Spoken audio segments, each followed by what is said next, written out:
Hello and welcome to session 20, which is awesome, and we're really surprised that we're already at that point. So it's going to be interesting to see how things go in what could be the final session of the first book, as we then move on to book 2 potentially, depending on how well things go against Cavnakash, the terrifying Zul'Gath that they have been confronted with at the end of the previous session. So yeah, they're very low on resources. They haven't really prepared a plan, and they're going in full steam ahead. Welcome to the 20th session. Hooray! A round number. We should celebrate with killing the party. So, just going to sort of, as I say, recap the where we were at the end of last session. Mostly because Luke, bless him, you suffered a rather horrendous power cut and, resided to playing battleships instead. Ooh. And then a beating when I beat my wife at Battleship. Yeah. I'm liking that the beer that John is waving to us. It looks good. It does look good. Yeah, so you arrive on this top of this tower, and you see before you, if you were sort of a bird's eye view, you don't get as much of an idea, a sun-shaped platform of marble that rises 10 feet above the flat mud brick summit of Erran Tower. There are 4 large columns that support another marble slab over the circular staircase in the centre of the tower summit, but there are no walls, so the open-air platform provides a commanding view of the Isle of Erran, the Inner Sea, and the Isle of Kortos to the south, which is the main island where the Starstone fell. There is a blazing ball of light about 3 foot in diameter that swings around the tower in lazy circles. Never quite approaching more within 40 foot of the tower, though. It causes shadows to spin across the marble as it circles. The ore provides bright light, but no heat. Instead, a soothing feeling of growth and life emanates from it. On the platform, a small heap of ripped nets, broken poles, and other debris is surrounded by several charcoal marks of geometric shapes. So that is what you're presented with. Other than that, there is the creature Cavnakash himself. He is stood staring straight at you. He is powerful in his shape. He is again another Zul'Gath. So has that slightly lizard-esque, dinosaur-esque sort of appearance. His armour appears to be made from the ribs of possibly an enemy. There's just sort of this sort of carapace almost sort of covering his chest. And just a simple red loincloth. No markings on it of any kind or identifying symbols as to whether it has any religious significance. Just sort of protects his more private areas. And then finally, in his left hand, sort of hanging lazily, is a rather large and horrifying looking maul, which is sort of similar to an axe in some ways. But yeah, that is Cavnakash. And that is this character here that you're describing. Yes. And we also see this or not? You do also see slightly further off. Oh god, it's very laggy today. You have the pterodon in the background that, as I described previously, looks slightly injured, whereas it's one of its wings looks slightly damaged. It looks sort of like it's struggling slightly. It doesn't look capable of full flight, you would assume. Obviously, anywhere not on the platform is a fall downwards off the side of the tower. Which is a rather long way down. Yes. I imagine it is after we've climbed the bloody thing. Yeah, I mean, you've done all right. You've got there. Cool. So He looks like one of the... Sorry. That's all right, no. He looks like one of the other things that we fought that had the sort of the cloud of gross, but just with armor on. Yeah. Okay. They looks very similar to other Cool. things of a similar nature. Okay. Ah. So that is that there. I'm just trying to work out why my computer is quite so... That's why I haven't got the power plugged in. Lucky. That would be really interesting in about 20 minutes when it completely fails. Yeah, that'd do it. It'd be on a really dramatic moment as well. Just as I get a crit and let you know how many dice I'll be rolling for that one. I think we've already agreed no crits. Player character only tonight. Yeah, That's it's fine. secrets. Because after last time, what we learned is you end up burning through all of your spells before 11 a.m. if you keep critting. Yeah, I heard there was a really unique spell for the entirety of April, in which James has to roll a dice category lower than what is advised in the book. I think so. D8s become D6s and so forth. The D20 becomes a D12. Yeah. Yeah, this guy would be okay with that. Oh no. Still not as bad it as might- the ether spider with its like plus 25 or something it had.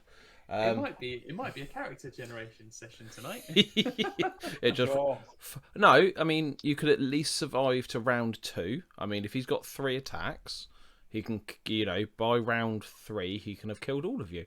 No. if we all die, can we make soul gods? Can we like Just become change Zolg. things and then, I'll rewrite the We're whole all becoming campaign and gunslingers. fight and work for the bad guys. Yeah, we're all becoming gunslingers. All becoming gunslingers in a untested, slightly convoluted class that doesn't actually exist yet. What can go Yep. wrong? Oh, I'm trying to find Someone everyone's else. alignment is the only other thing I need. Has anyone else actually got a backup character? nope. You should ask Luke about backup characters. He's got one of every one of them. I'm on what, 4 of 20? Yeah.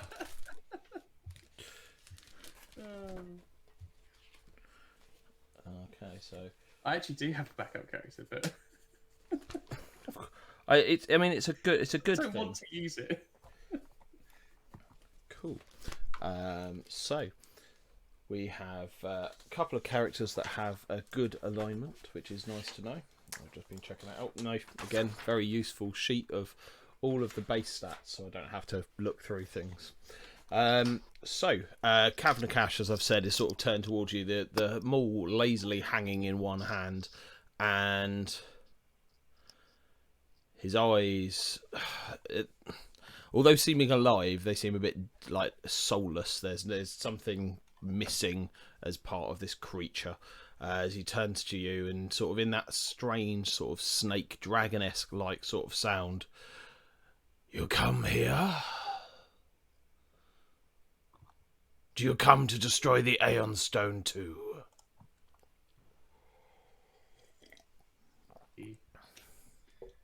The Aeon Stone. Tell us about this Aeon Stone. Do you have this Aeon Stone? He just Is it? points off to the side as the orb that is whoop, silently sort of going round the tower just comes past, and he lowers his arm. Can I do a detect magic on it as it's going past? Yeah. Because I have Eye of the Arcane Lords, which I think gives me detect magic. Yes. So it's a skill once per day. You open an incandescent third eye upon your forehead. The eye can remain open for 1 minute, and you close it with a single action. Where is it? Let's have a look. While the eye is open, you gain the following benefits. You gain the effects of the Detect Magic Arcane Innate spell from your arcane sense at the start of each of your turns without needing to cast a spell. Yep. I also gain Dark Vision Yep. and a +2 status bonus to perception checks to seek undetected and hidden creatures. So all these things that you sort of probably should use every so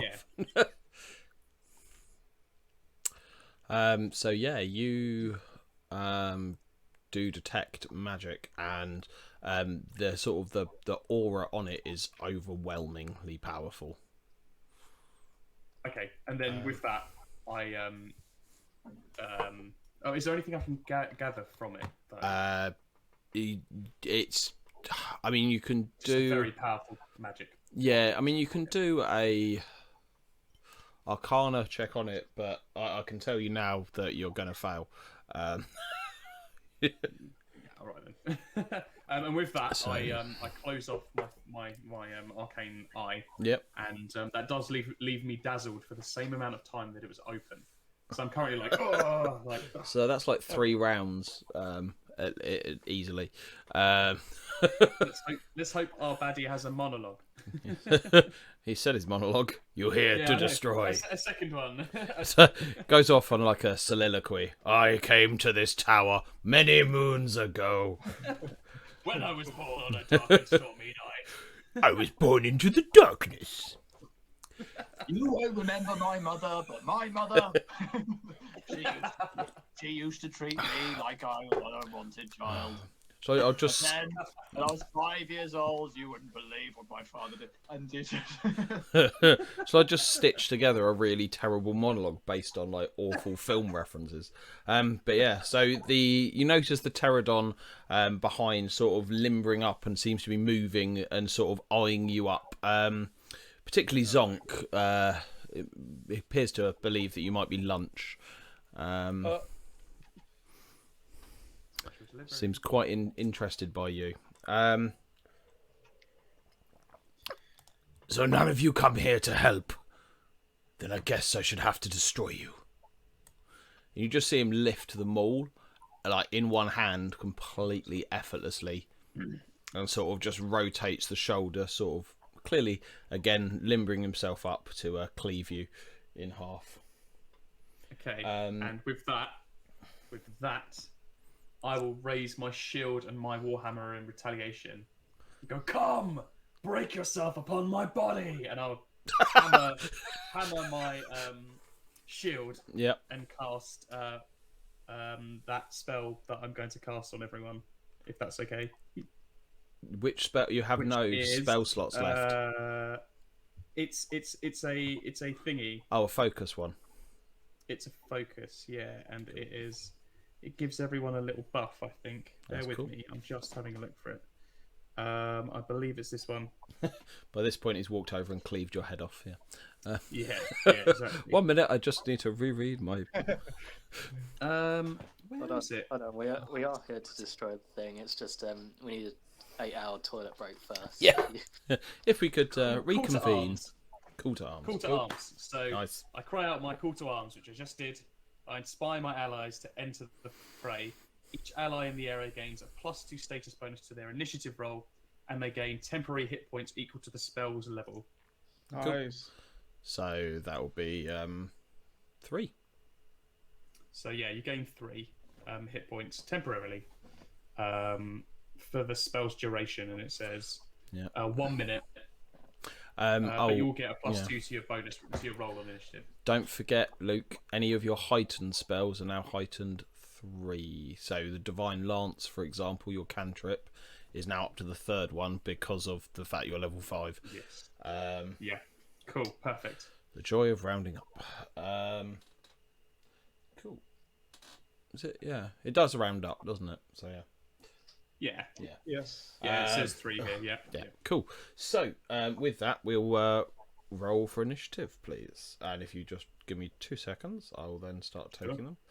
Just cool. Just to terrify you, we'll see. Not great start. Natural 20 on the dice. Noise. So. Oh, you beaut. So Cavnakash got a natural 1. That's the same scores I'm going to get on my when I'm doing attack rolls. Oh, amazing! I've got a great plan. I've got a good plan. Where's my pen? I need to write it down. Before I Okay, forget it. so don't forget everyone to add an additional 2. So Takeo, you add a +8, so yours is going to be a 30. Not that it's particularly relevant, other than who goes first. Zonk, do we have yours? 20. Very low for a Zonk. Yes. Mine's now 21 because I can't add. Not my strong point. Not a strong suit. No. 25 from me in total. I've got 16 +2 +7. Nice. Okay. So first up we have Takeo.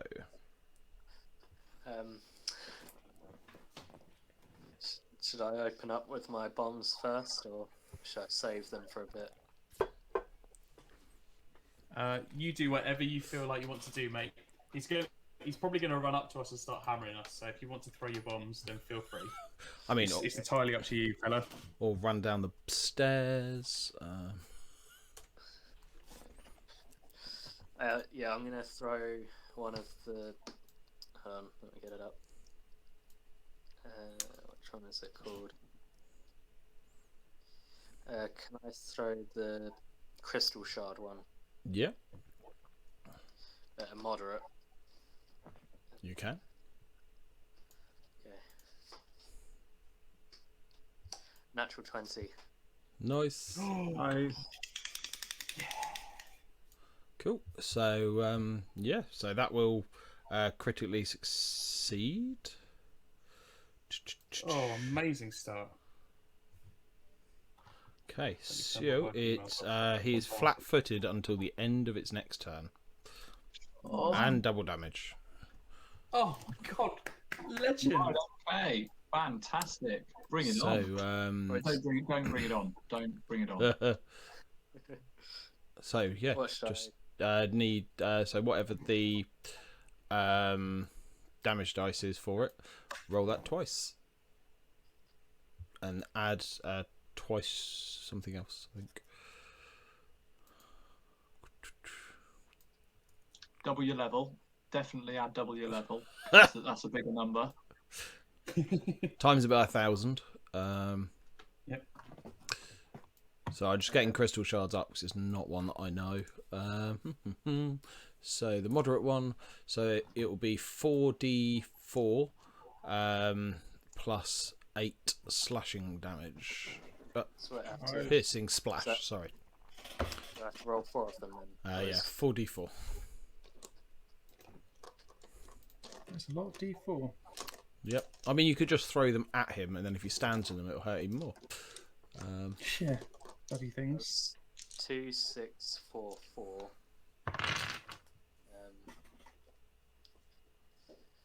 What was the modifiers? Just They need to be plus, D4s, don't they? yeah, You can't get Oh. 6s. no. Okay. So it should be 4d4s. Yeah, I'm tired. Sorry, so am I. right. It's going to be a long evening. You for us took all. John's advice to heart and just was like, I'm going to roll all of the dice. Do it. We did agree that we would upgrade our dice as players. One, Yes. 1, 3, 3, 2. So what's the total? Sorry. 9. There you go. Yeah. So Yes. 17 points in total. Me mathing today. Woo. Nice start. That's Okay. an excellent You start. still then have an action remaining. Is there- I don't know.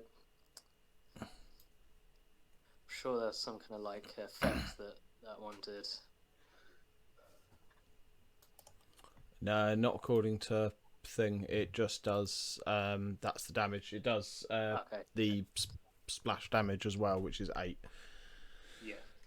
You basically just thrown icy shards of not like little daggers at him, effectively. That's cool.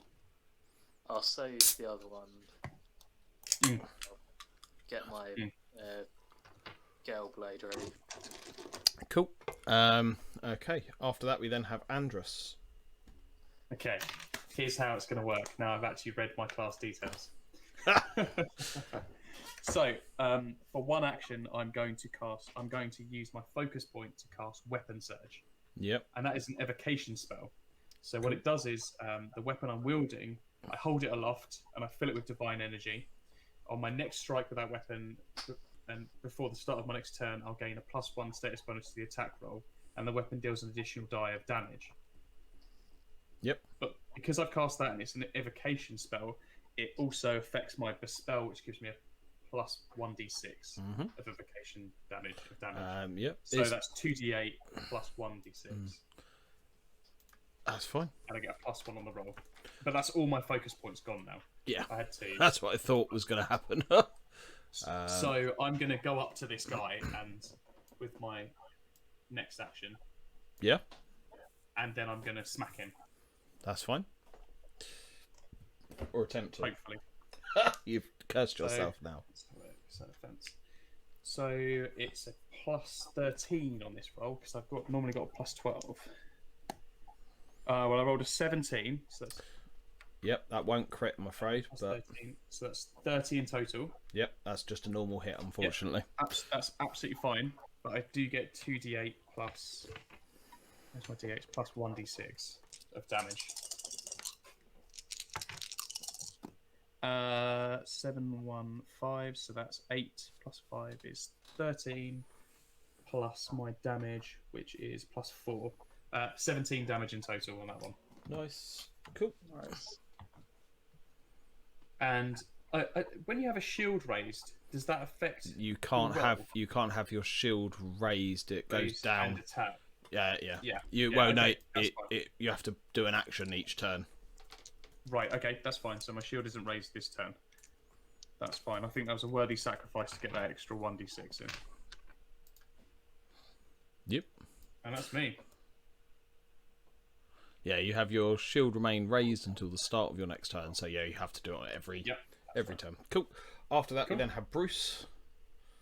Okay, so Bruce is going to move. Yep. So just that's a single move. It's going to move somewhere like there. So 5, 10, 15, just 20. Yeah, you can get there. yeah. So he's just moving out of range. Then he is going to designate prey. So he's going to designate the evil chap here as his hunt prey. Yep. Even though, like we've talked already off air about what it does, you need to designate something as your prey in order to use hunter's aim later on. Yeah. So now I'm out of range. I'm going to attack.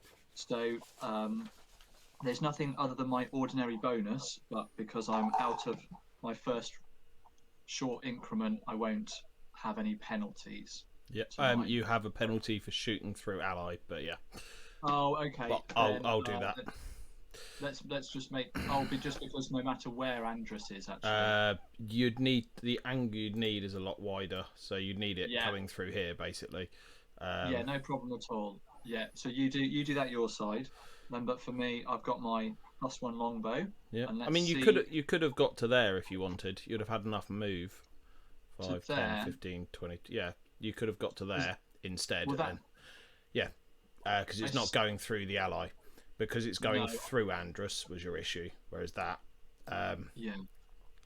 That still has the short range penalty of under that 30 will, feet? yeah, that'll be the only thing. Yeah, and what's that? Take away 2 from my side. It's 1. 2. Yeah, no, it's only 1. I'm sure it's only 1. Take away 1. Okay, that's no problem. That's better. That's what I was angling for. So brilliant. Thanks for helping with that. Sorry. Okay, so let's see what we do with this. There's no other. We've got our move, we've got our hunt prey, and then we've got 1 attack. Oh dear, that's only 16. I'm afraid 16 won't do it. No, I didn't think so. But at least it doesn't sound like it's a critical fail either. Yep, it is a -2. Sorry, by the way. Okay, then we'll yeah. say we'll say that is.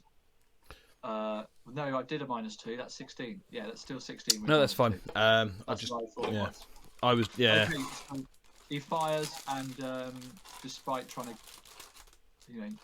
get it away from Andrus and into the target, he still misses. Mhm. So yeah, he's done that.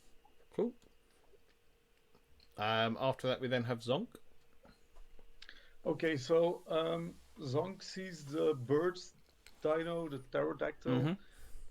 I am like lunch, so Potentially, yeah. it was wounded at one wing. Yeah, it just looks like it would struggle to fly. It's not wounded in the sense that it can't attack or things like that. Okay, so if As far as you can tell. so, Zonk is going to run forwards. Yep. And run up to the beast and then jump right into its face. Yeah. Land on its chest and try to push it off by jumping against it and push it off the tower Okay. with a shove. Yep. So this would be against its fortitude. Way to go! What, Oh, no. what is this? This is against its Yeah, I like reflex for the shove or the fortitude? What was that? For the shove, you've got to beat It's their... fortitude DC, yeah. Just a question: if you fail this check, will you fall off, or is that a? Well, I'll be at the edge anyway, so that's a bit of Now, I can spend a hero point to add a d6 in front of the before I roll, right? Okay. Add it to the roll, yeah. As long as you spend And- it first. If I spend it like that, can I spend one to reroll as well? I'm just going to point out you can't shove it. Just as a thing. It's more than one size category bigger than you. I have a feat, Titan Rattler. Oh, cool. Which- Yeah, then you're fine, yeah. ups the size one. That's cool. So that's why I wanted to do it actually. Yeah, so yeah, I can use totally. the feat. So can I use 2 hero points in one action? Like one to add 1d6 and one possibly to reroll if I roll badly? No, as I wrote, you can only do the add d6. You can't then do the re-roll. Mhm.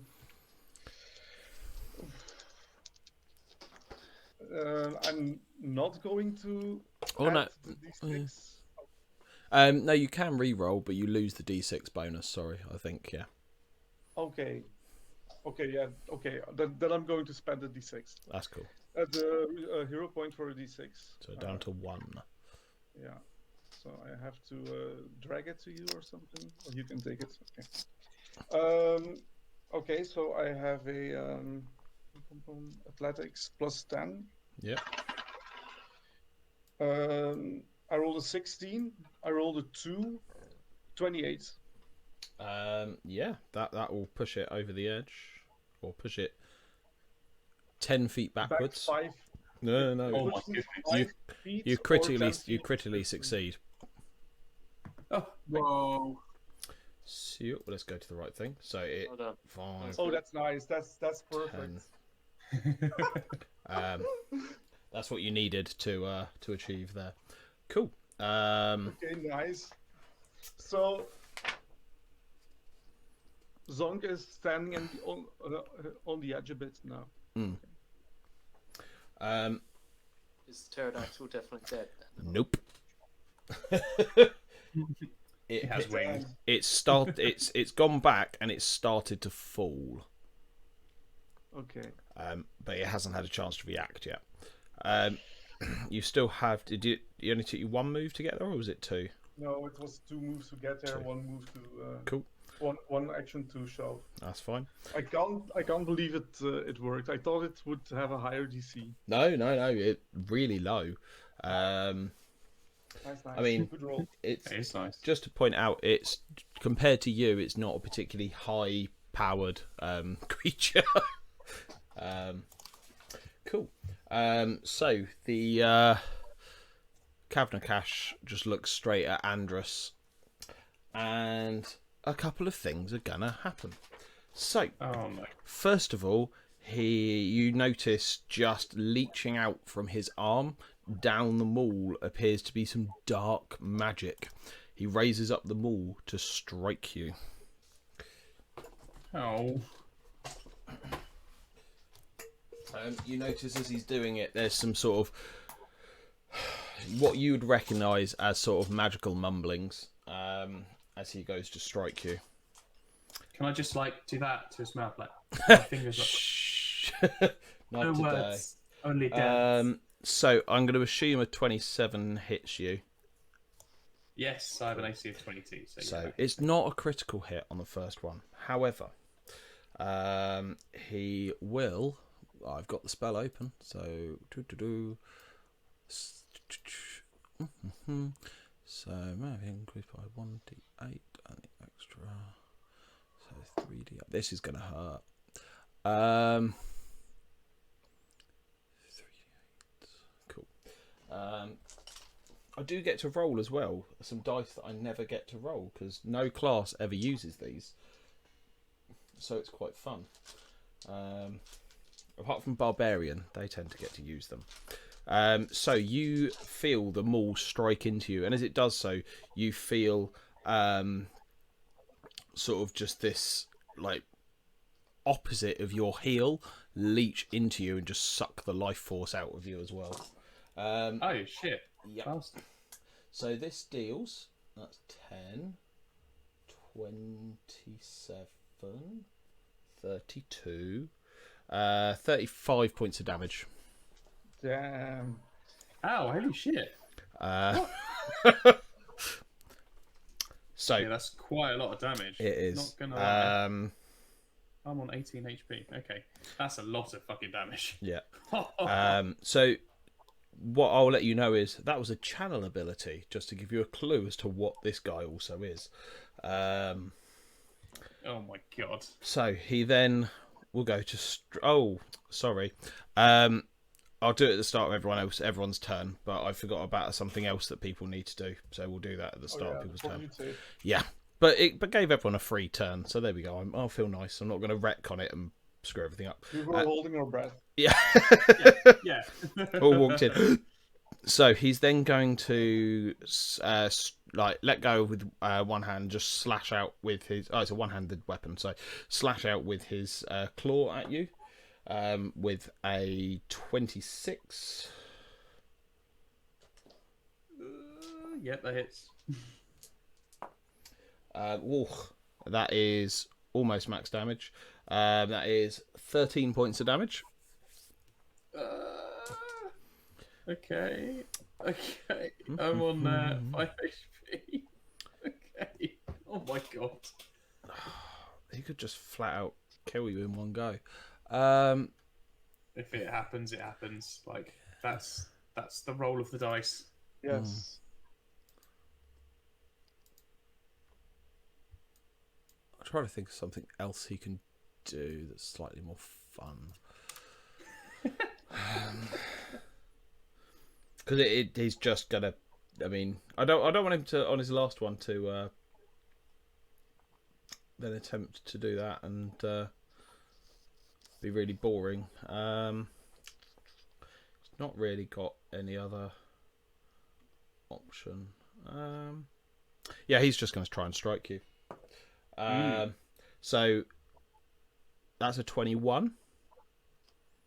Just fails. Just That fails. That was with his minus 10 from the third attack with the maul.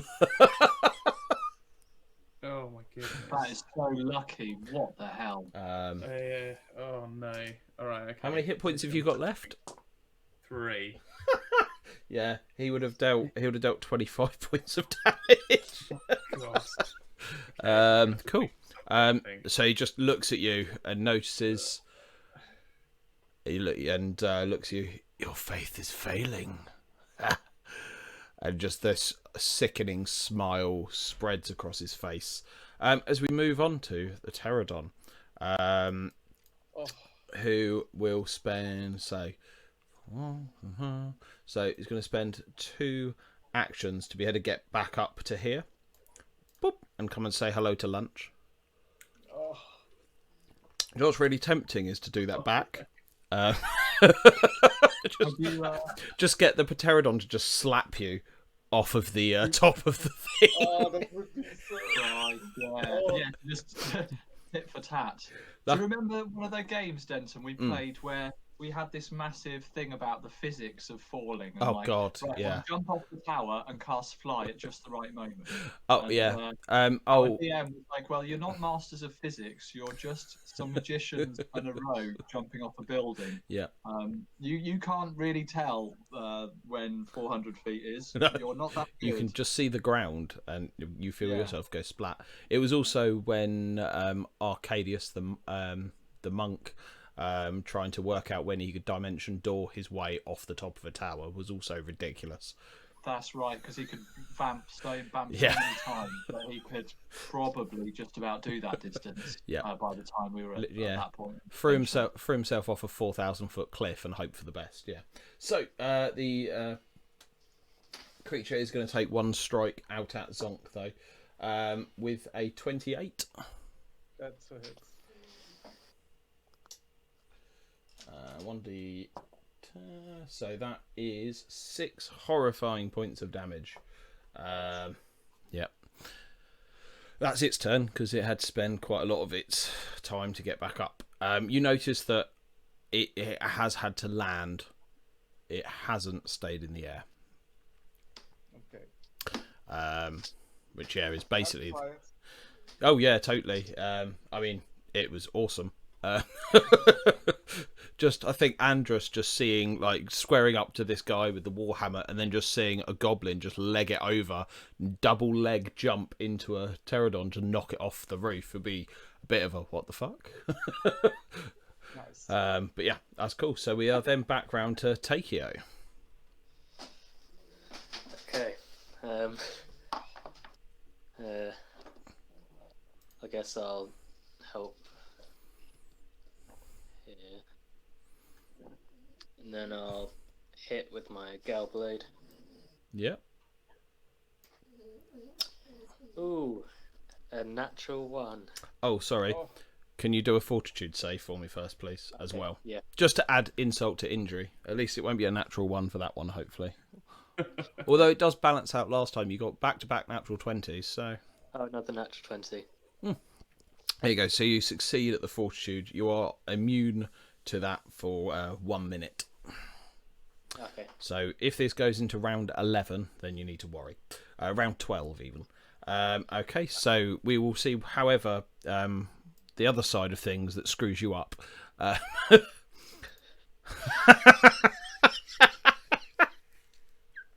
So, you critically hit yourself with the attack. So as you've run forward towards him, you've gone to strike, and you sort of, the marble underneath your foot, your boots are a bit slick, and you sort of twist, and it bounces off his maul in his hand, and you just sort of manage to stab yourself in your own sort of shoulder blade. So can you roll me 2d6 and add 6, please? I mean, it could be worse. You could be using some kind of like crazy weapon like he's got, you know. It's a 5 and a 4, so 9. What was So the 12, 6. So 15 points of damage to yourself, please. Okay. It's like, I've got this. Oh wait. So you're gonna try again?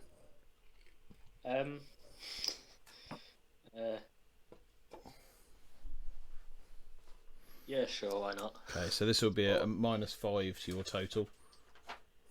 I got a 2. oh, critical. So that's a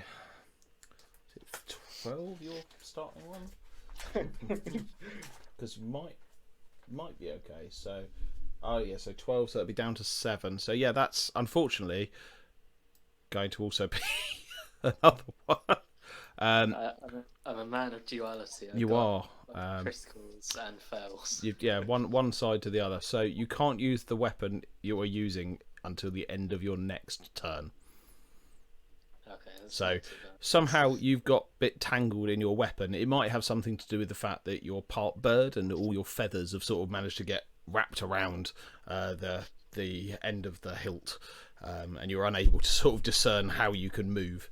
Because birds with thumbs is a terrifying prospect.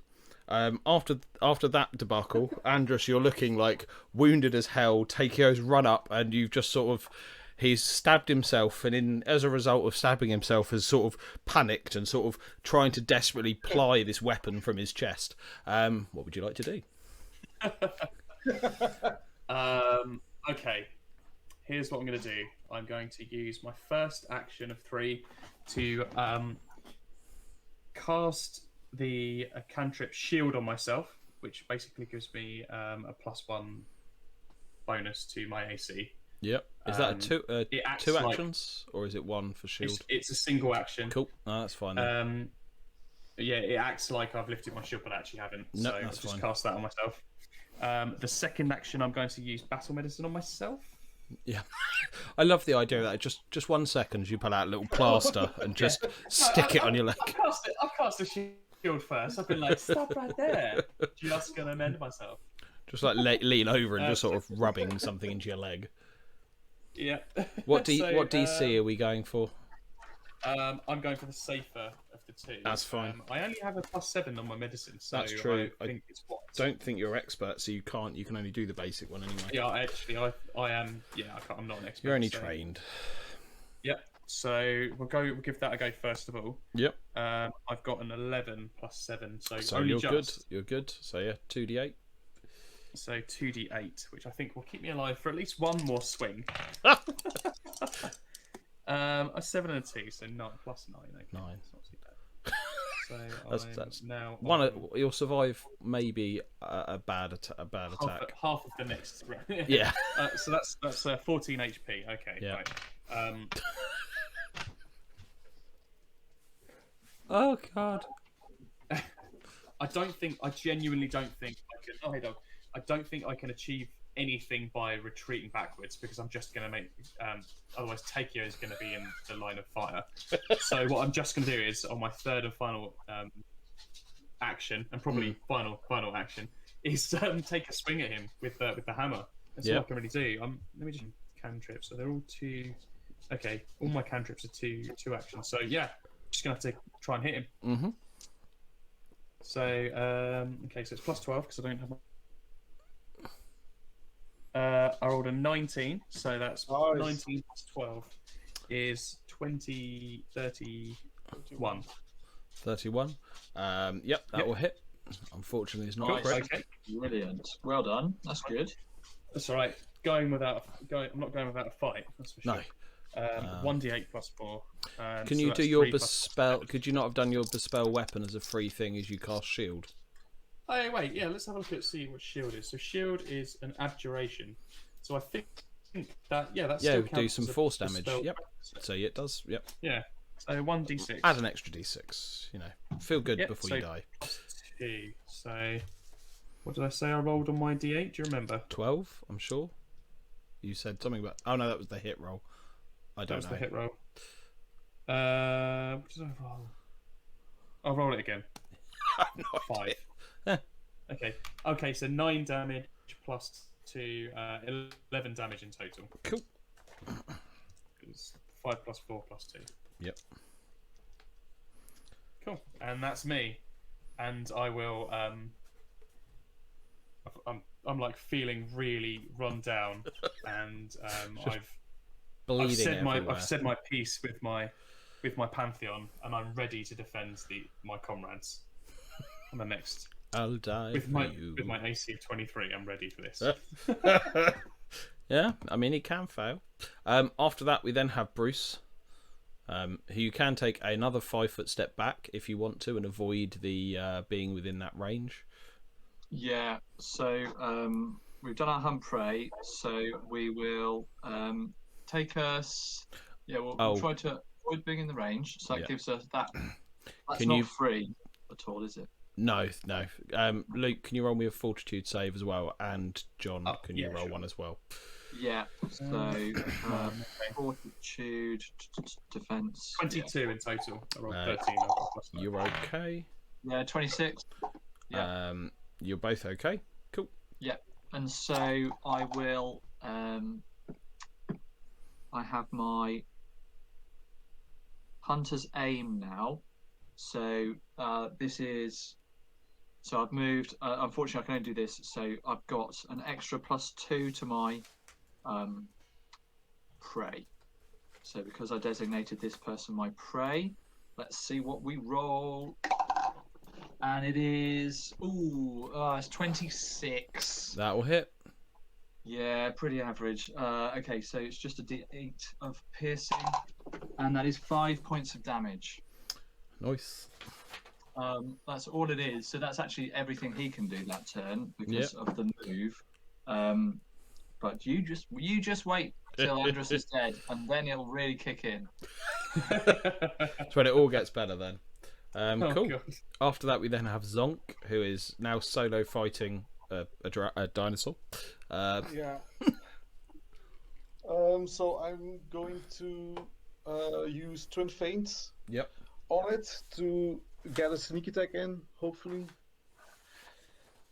So I attack it with my rapier Yep. first. 19 on the dice, so that's Critical 32. success. It's a Nice. critical success. Amazing. So triple damage. I assume it's piercing Wow. the rapier. So Yes. So wait, the rapier is 1d8. Oh no, 1d6. yeah.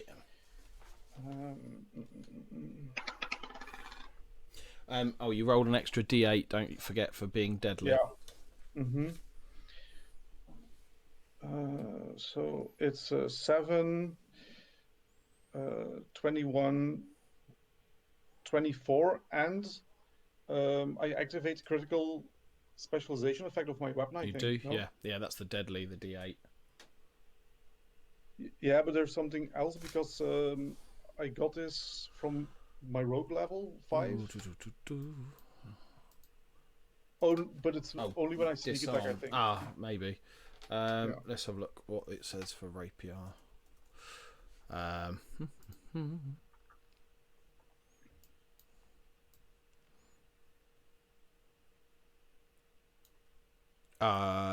They're off balance. So they're flat-footed anyway as well. Okay. So Nice. even without the twin face, so they're double flat-footed. Cool. Okay. So 24 points of damage. Nice. It looks fucked. And then I jab at its leg. Hopefully, it falls down again. So with my dagger. Yep.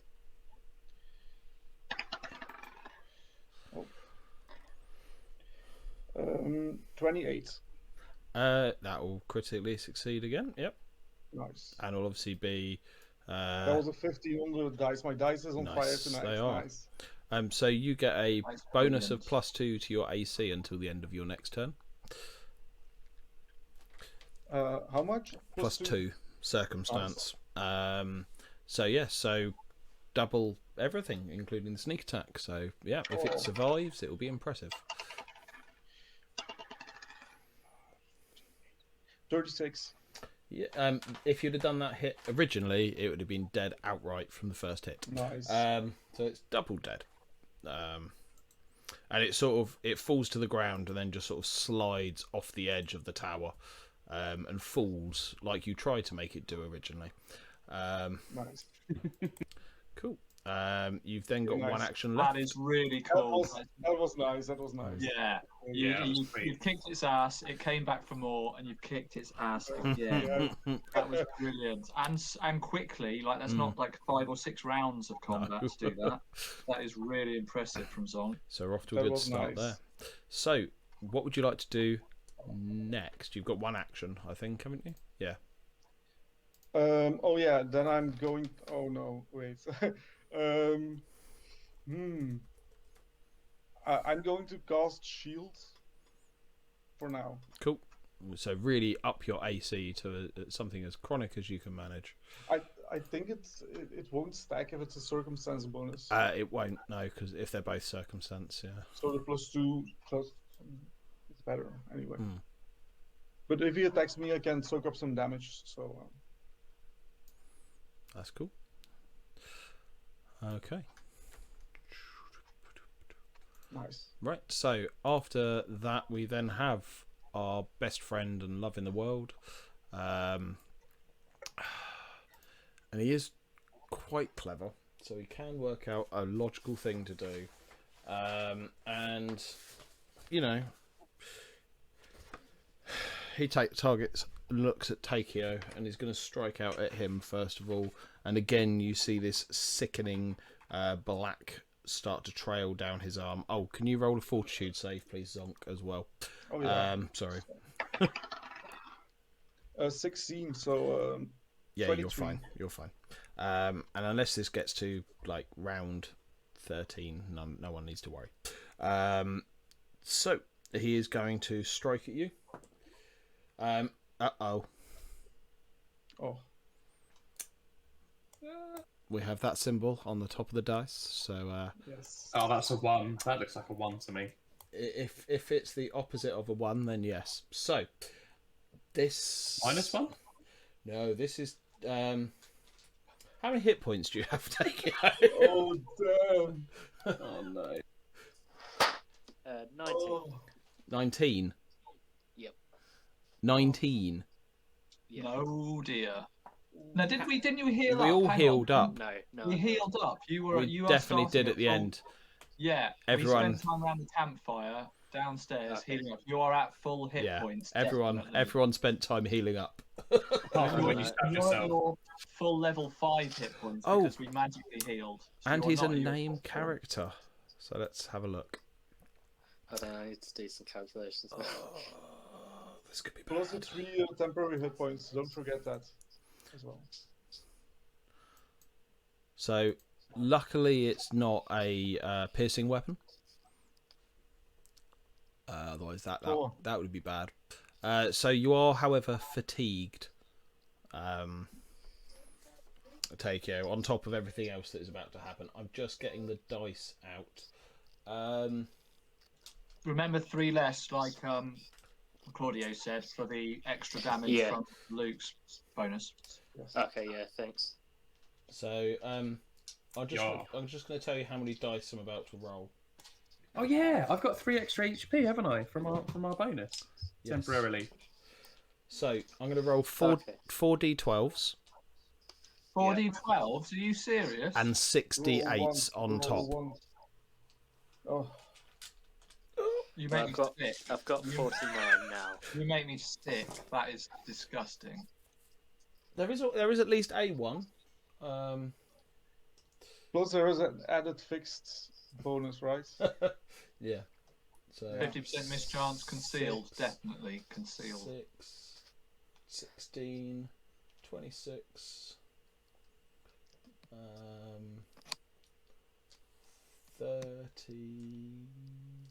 32, 40 points of damage. Oh, yeah, I'm on 9 points of damage. And that was Hell. really average. That was really low rolling as well. Oh wait, sorry, no. Add another. So you're on 3 because there's another 6 to that. Sorry. Okay. Oh, you're on the temporary 3. So you're also fatigued as well, which is not great. Okay. Cool. So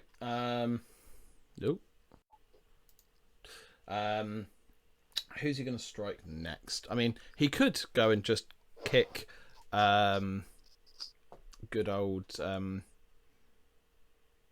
off the top of the tower. just nearly kill 2 of you, kick another one off the top. It's so evil. He is really evil. No, he is going to strike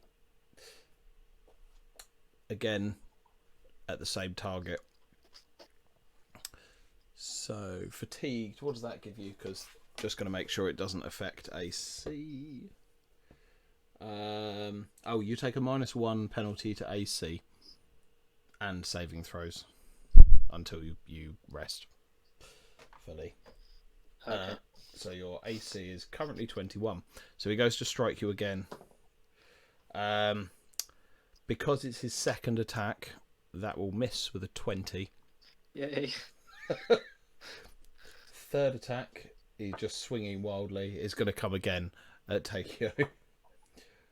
That is going to miss as well with a total of a 17. So you got very lucky.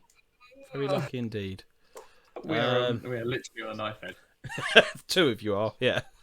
Do you reckon Zonk will just book it again and just run and go and find 3 more people to help out? After that, we're back round to Takeo, who is struggling to live. Well, I lived by the bomb, so I got one more. Just going to strap it to your chest to just hug him. Well, that was my Can I push Andrus away and then? You don't have to. You can not do splash damage Okay, yeah. as a free thing. Well, I'm just gonna jump on him, I guess. Cool. So you're going to lob a bomb. Okay. I'll just do a normal fire one. Cool. Natural 20. I assume the larger firebomb, your moderate one. Yep. It's that alchemist fire, isn't it? Yeah, natural 20 on that one. Nice. Nat 20. Yes. Nice. Yes. Oh, So yes. your character is literally all or nothing today, isn't it? Yeah. It's either I try to kill myself or if only it was a dragon. So you get double damage. If it had been a dragon, you'd have got triple. Oh. Okay, so Really random one there. Like really. What should I- So it's double everything. So it is going to be 4d8 plus 4 persistent fire damage. Cool. Which is nice. So roll me 4d8.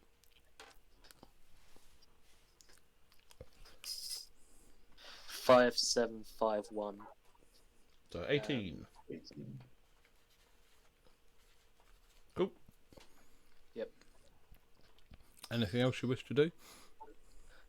Just gonna hit him, I guess. You can't use your Gale Blade, so you'll need to draw a weapon. What have I got? You've got a single action left. Okay, I'll bring out my Wakazashi. Yep. Just hit him with it. That would be you're drawing it will be your final action. Oh, okay. So I don't know whether you want to move away or want to stay there. You know, holding ground with Andrus. Does Takeo have that much honor as a chaotic good creature? Not really. I don't think, but Oh, fair enough. yeah, I won't step back too much. That's fine. Just to there. Cool. I'll be in range. You can move back too. And you'll be able to use your other weapon, the Gale Blade, next turn. After that, we then have Andrus, somehow he's alive. Yeah. Okay. Let's see what kind of things I've got up my sleeve. So I can't heal myself because I've just done that.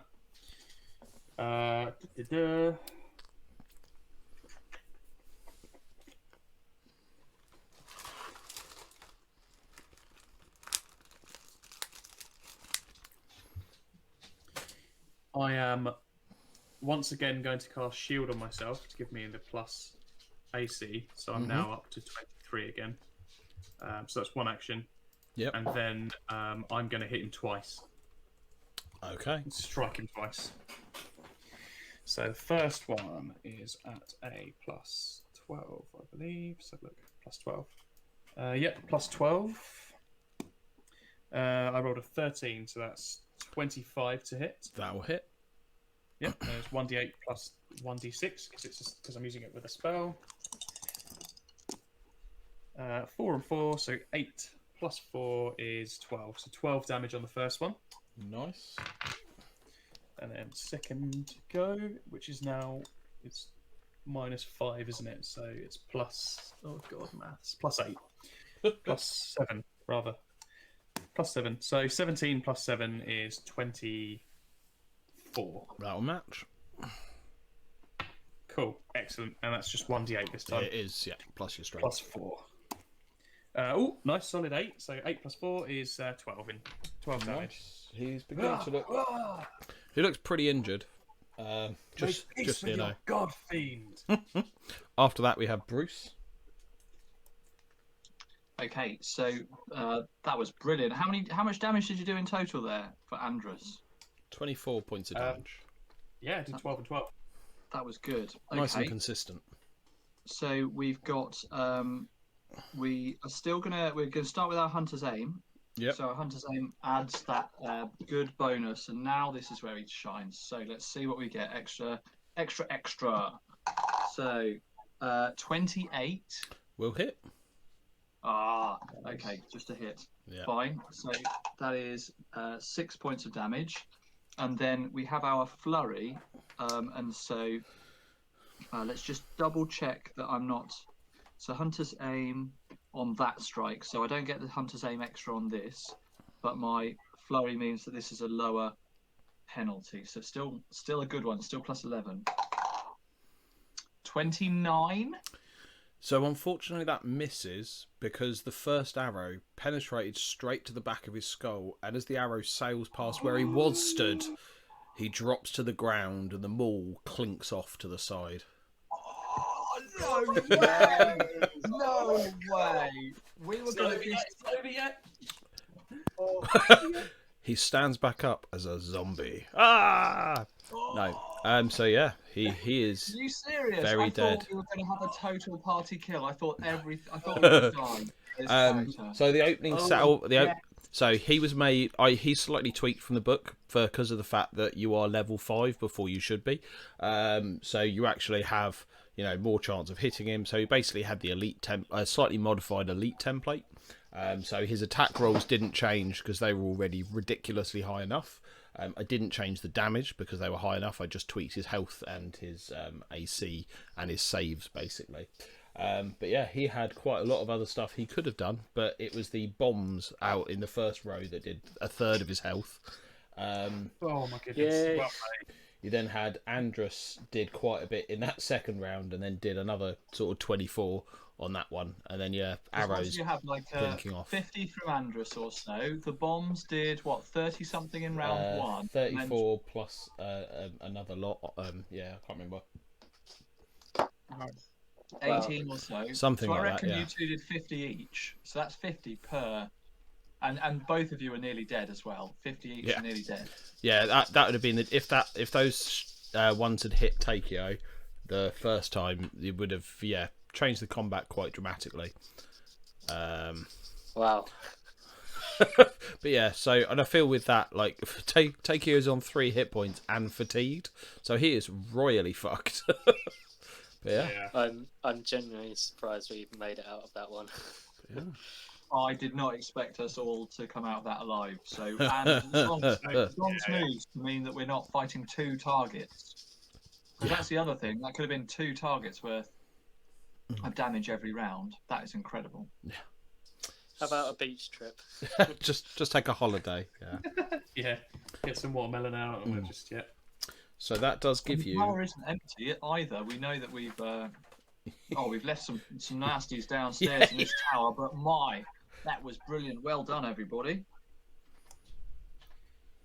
Come. You look injured. Let me heal you. And I'm just gonna go and start doing first aid on Takeo. That's fine. Because otherwise that Thank you. HP is gonna run out and he's gonna be screwed. The temporary comes off first, so that's his real hit point. So he's okay. So I'll see him hit the ground and I'll run up and administer some aid to him.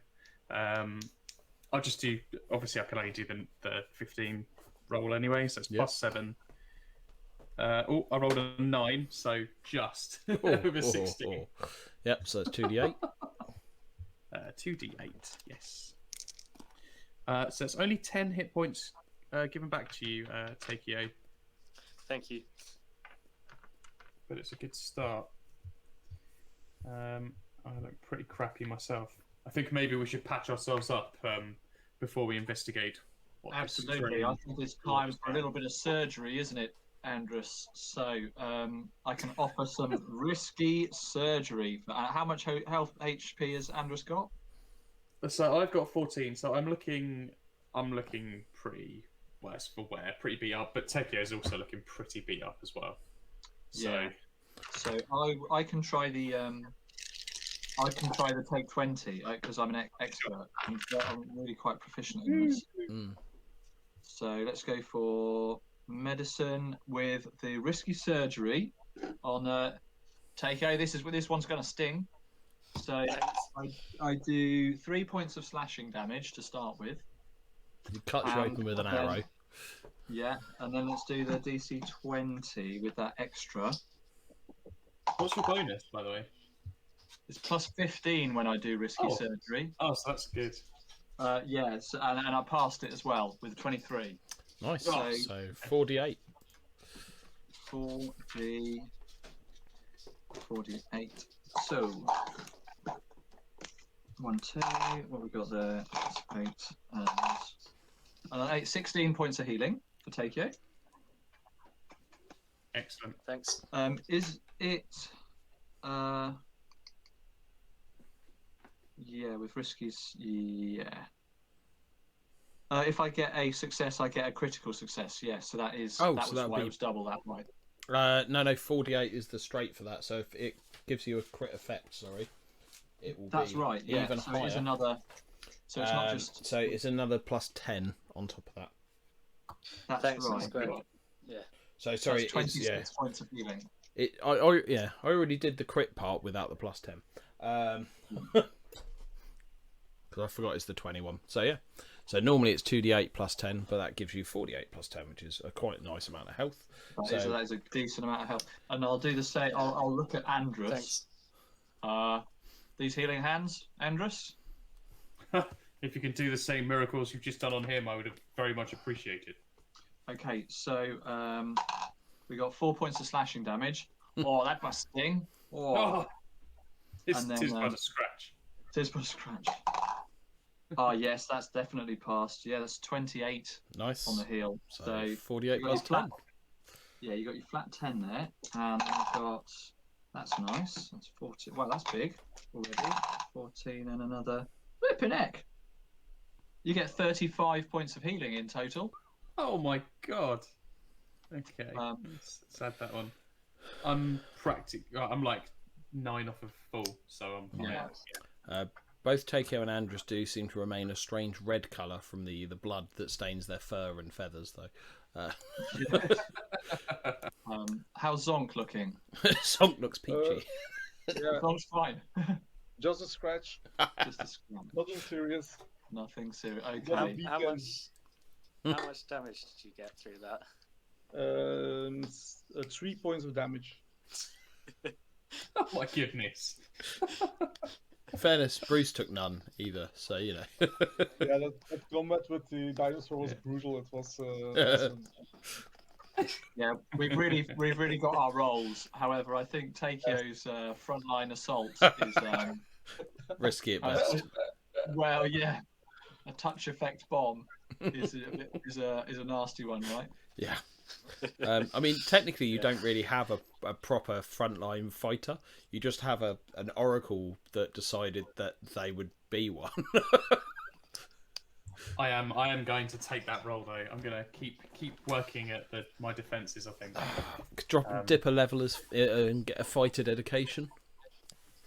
Possibly, yeah. Or a feat, Or- sorry. Not a Or level. a champion dedication. Or that would be awesome. That would stack really Yeah, well. that's a good shout, actually. I quite like the idea of the freedom stuff you get as a champion as well now. That's pretty good. Fits Movement. into quite well into sort of Andrus's character anyway. Yeah. Like you could be the champion's pretty cool. The Redeemer has some pretty cool effects, especially if you're saving others sort of approach. But yeah. I agree. So Now, I've got a coffee break before we investigate. yeah. Is that right? Yeah, grab Yeah, a coffee break you're- and then we'll you're investigate allowed. this orb thing because I'm desperate to know what it is. Yep. This floaty stone. Cool. I'll go grab a coffee, wake myself up, and No, Okay, that's I'm fine. going to get the drink as well. That's fine. yeah, that was amazing. Oh, that was wow. I can't believe we took him out. That was Yeah. We survived. brilliant. I was genuinely expecting to die there.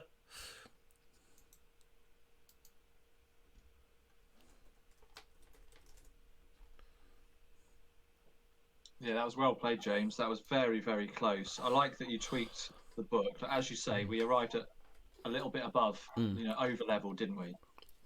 Yeah, basically just one level higher than you're meant to be, but it's one of those things where you got quite a lot of the XP for all the extra little activities and stuff like that. I've done quite well with the circus, things like that. So yeah, that's worked out well. I was going to ask, have you seen and when you probably have, how other parties have handled this and how likely a total party kill is at this stage? Does this end a lot of people's adventures? Based on what I've read, yes.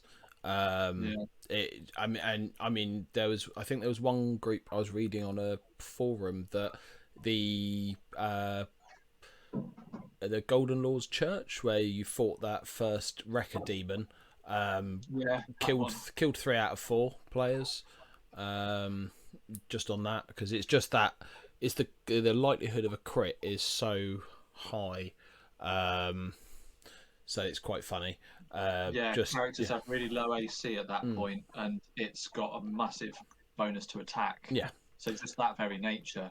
And I mean, especially when you've got this guy, if he does a harm spell, because he basically was using Channel Smite, and casting a harm spell through his weapon. Only cost one action. I don't quite know how that works, if I'm honest. So basically, he gets to make a strike, and can expend a use of his harm spell at whatever level it's prepared. So he had up to 3rd level spells as well. And so he then gets to do the damage of the weapon and the harm spell at the same time. That's how on the crit he got 4d12 and 6d6. It's the 66. I just thought that is humongous. I mean, and now I kind of understand what you mean. I mean, max damage on that was 48 plus 36 plus 6. So it's like one shot any character that exists at level 5. Oh, absolutely. Yeah, there's no one that can escape that one shot at this stage, is there? So it's, and that's attack number 1. I'd have to. Yeah, is there a penalty or a roll for the spell itself? Nope.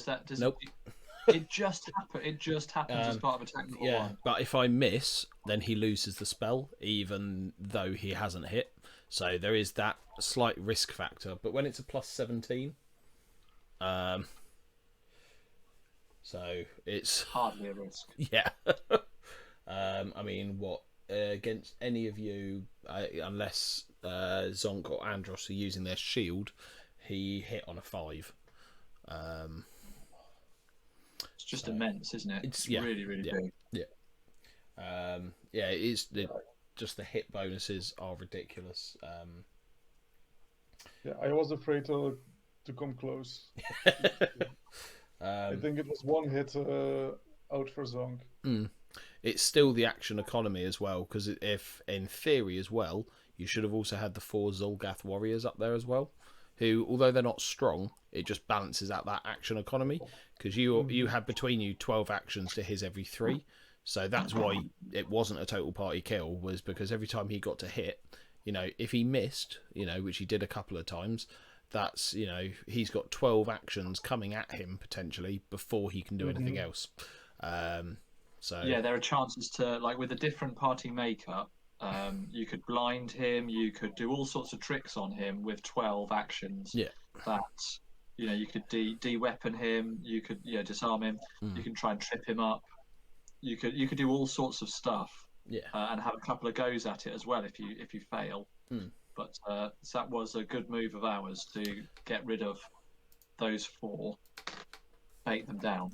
Yeah, it made it slightly. I mean, between you could pretty much, most of you could kill them in either one round or one hit without too much in the way of trouble. But there's a few things that obviously when the others get back we've got in front of us. There is the Cavnakash himself, what he's wearing, and a few other things are going to happen, which will be interesting.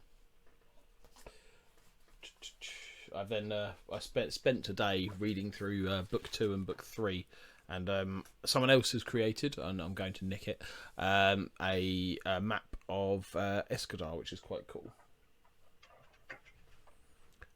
So we'll share that. That is brilliant. You must be really pleased with these extra resources, because how old is this? A year old, is it? That? Not even. Yeah. Not even a year, is it? Well, the first book I think was released around now. So it's roughly a year. Just the first book. It's the fact that some people managed to finish this, the whole thing in less than a year, is insane as well. Just power bash through playing 6-7 hour games. It's quite a simple map, but it's quite nice. I'm going to upload it so we have it as a visual reference, because sadly it doesn't come with one. But the setup that they give you is amazing.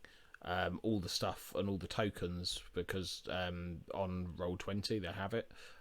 It also comes with the full PDF, which you then normally have to pay for, so it's weird. Basically, you get the PDF for like a couple of quid, which is really weird. So, yeah, no, it's on the side as well. You get all the notes, so they give you all of the different bits about it. They give you some patch notes as well, bits that have been updated, stuff like that as well.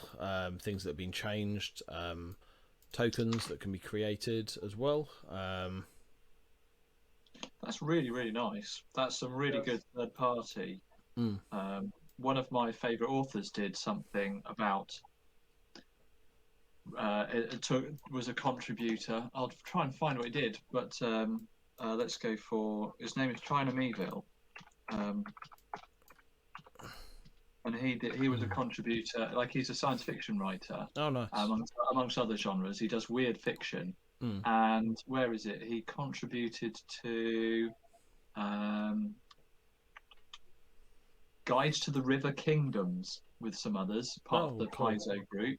Pathfinder Chronicles 2010. Oh, nice. And I came across it and I thought, I really now want to read that. Yeah. Like you helped me find the Inner Sea workings. Yeah. It's like, yeah, I do actually want to read some of that stuff. That does look really good. If you ping me a reminder of what it's called, I'll get it sent across to you. Yeah, they're really, really good. Some of those. I've got a couple of the companion ones like that as well. Yeah. I mean, another thing they've done that's quite cool, I didn't realise till now, is you've got the character Bellini, who's the succubus you fought. They made a thing where they are double-sided. So, although it's randoming to the same one every single time, so you can change it to 2 different ones, which is quite cool. Right. I don't know why. I think one's to make her look more human, and the other one to make her look more succubus-esque, I guess. But I don't know. So you have managed to bring down Cavnakash, and there's something that happens. So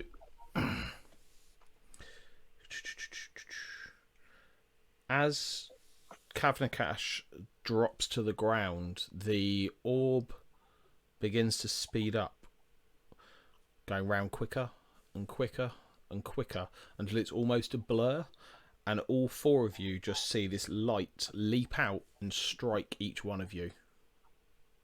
You feel that same sensation as when you first saw the orb, of that warmth and sort of growth and life, and you just sort of feel it fill your body, and as a result you have gained reflection of life. So you regain, this is a constant ability. Whenever you rest, you regain the double amount that you normally would. So double your level, double your constitution times your level times 2. You also, the healing you gain from long-term rest is doubled, and in addition you can focus this healing energy to accelerate your body's natural healing even further. Once per day, as a 2-action ability, you can give yourself fast healing 3 for 1 minute. The amount of fast healing increases by 1 for every 2 levels you have beyond 5th level. So at 7th level you'll get fast healing 4, and so on and so forth.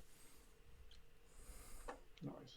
So yeah, that is brilliant. That is a really I will. That is an amazing property. I will post that into the chat. But yeah, so that's an extra little ability you get.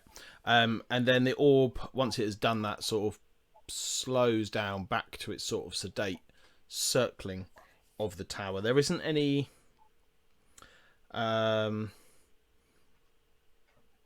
sort of thing that there's no sort of announcement, there's no like chorus of angels or anything, there's no words spoken, but it just seems to carry on, and you get a sense that the tower below you is stabler than it once was, and yeah, so it counts as an invested item, but it doesn't count towards your total of 10, so you can have this plus as many other items as you would want per day. 10 other items, so that's quite good. You are constantly aware of that within you as well. It doesn't make any difference to you as a player, but you feel that warm sensation all the time, like a tickle in your tummy.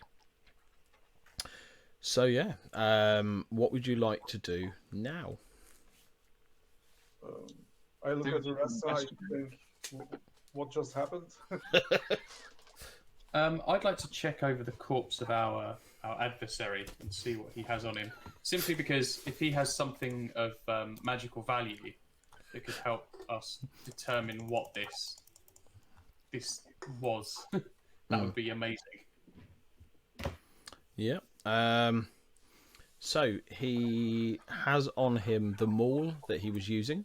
There is a wooden religious symbol. There is some scale mail, and also a magical wand.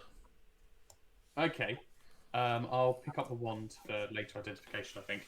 And the maul, does it have anything special about it? Yes. You notice down the side of the actual head of the weapon, it seems to have some writing etched upon it. It is a +1 striking maul. So that is why it was doing 2d12 rather than 1d12. Wow. And this is a two-handed weapon, isn't it? I believe so, yes. Okay. So I will actually pick this up and I will place it in the band of holding my armour at the back of me, so it sort of comes out the back and sort of affix it. Yep, it is a part of the Warhammer subgroup, so it will still count towards your divine weapon side of thing. So that's what I thought. That's brilliant. Yeah. Okay. It also has the shove ability, so you can use the weapon to shove. Wow. Okay, that is very impressive. And you also get an additional bonus of 1 to your athletics checks because it's a +1. Wow, I've never seen shove before. Was that did Zonk have a weapon to do his shove? No, you can do it as a free thing. But if you're holding a two-handed weapon, you can't do it. Whereas if it has the trait shove, you can use the weapon to do it. That's incredible. And what is can I identify the symbol? The wooden symbol? Roll me a religion check, and then I will try and remember what on earth it is. 16 plus 7, 23 in total for the religion check.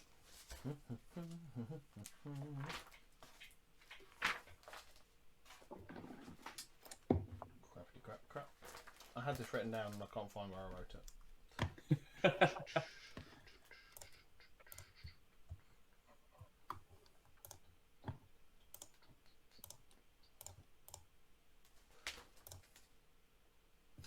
Yes, you can identify it, and when I remember what it is, I will let you know. Excellent. Okay. Let's see if I can find it quickly.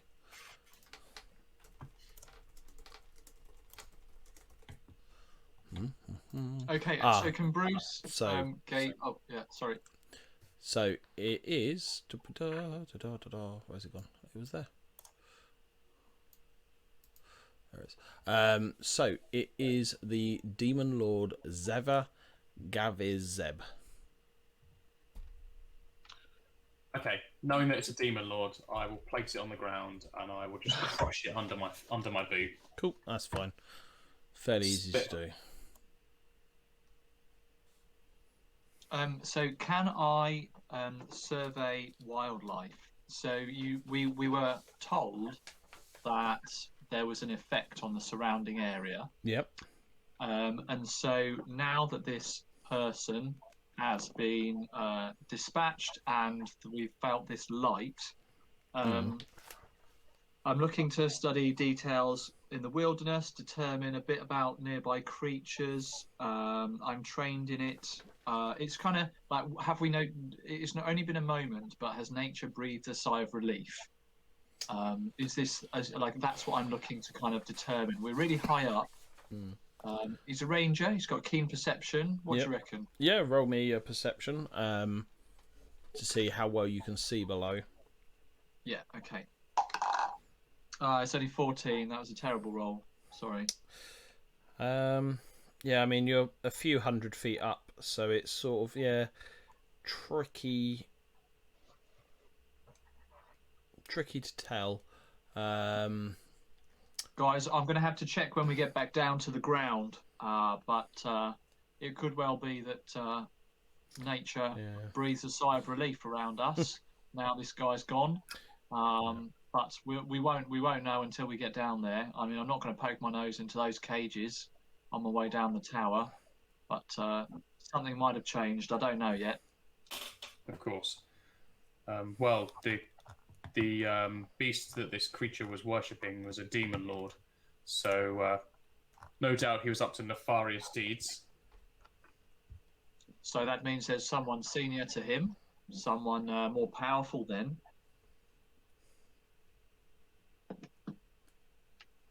I'd assume so. Well, I mean, he would have been in. Correct me if I'm wrong, James. I'm trying to ad-lib here. No, he would have been of a deity. He would have been a deity rather than a being of leadership. Yeah. So yeah, I mean, the likelihood of it being involved at this level, it's unlikely to be his direct boss. I mean, right. Just trying to get a grasp for like. I mean, what we're knee deep in. Yeah. He might. Yeah. How deep? Book 1. So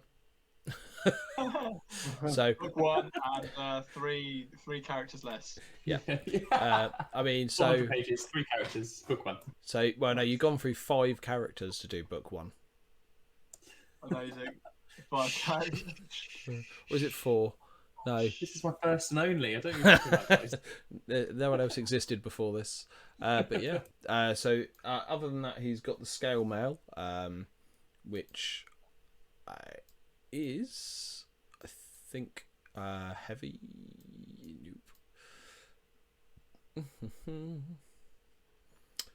Nope. It's a composite. Cool. Composite armor. So what's that? Is that the sort of thing that would suit my character, or Takeo composite armor? Is Takeo a robed character, Zeke? Is he like what does the alchemist wear? I think it's mostly just his feathers more than anything. I think an alchemist wants to kind of light, don't they, so they can move around. Scale mail is plus this plus 3 medium bonus, armor, plus 3. Yeah. Has a dex cap of +2 and a -2 check penalty for spells and whatnot.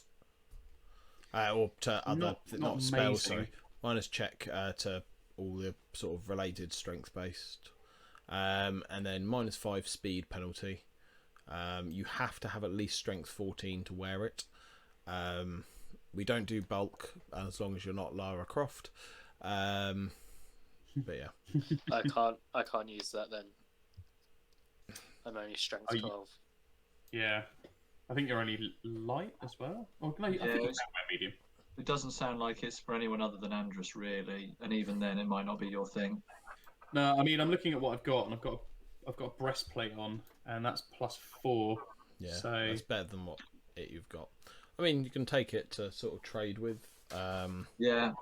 We'll keep everything. What else did he have? Did he have anything? You got the maul. You've got the armor. Any magic gems or anything? There was the wand. The wand. And Andrus, do you know? Are you proficient with wands? I can take a few moments to check this out. I was going to wait until we returned home, but sure, of course. Can I just check out what this wand is? Is that okay? Yeah. So you'll need a Arcana. Yeah, sure. Okay. Skills, Arcanas +9. Okay, so I did put some points in something. Woo. Which is good because we needed someone that was a bit spelly, didn't we? Okay.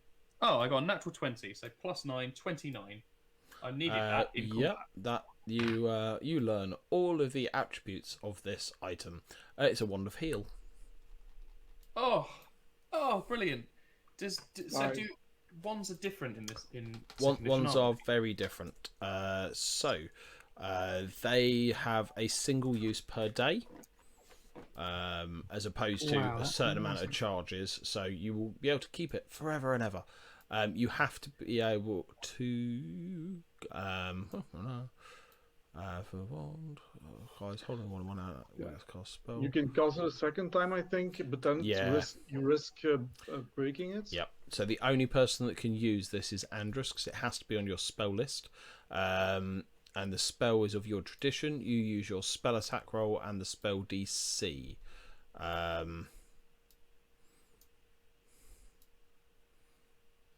Okay.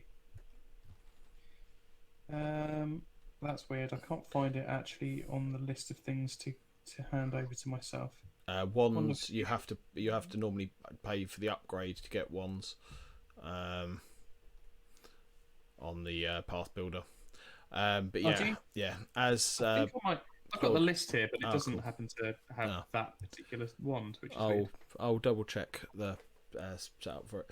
But yeah, as Thank you. Claudio said, you can give it a go to do it again. But on you basically get a flat 10 roll, so 10 and above you cast it, but it then counts as broken. On a failure, it explodes. It doesn't do any damage, but it's completely and utterly destroyed. Yeah, and if you try and cast again after that, it automatically will break permanently. That's if someone uses it that doesn't have the That's if you overcharge. overcharge. Yeah. So okay, you can use it once, but only someone that has the spell can use it. Yeah. You can choose to use it again as an overcharge action, but if you roll 9 or lower, than a 10, it's gone, and 10 and higher, it's used but broken. busted. Yeah. Cool. Okay. Think I've got that. Okay. Awesome. That's great. That's amazing.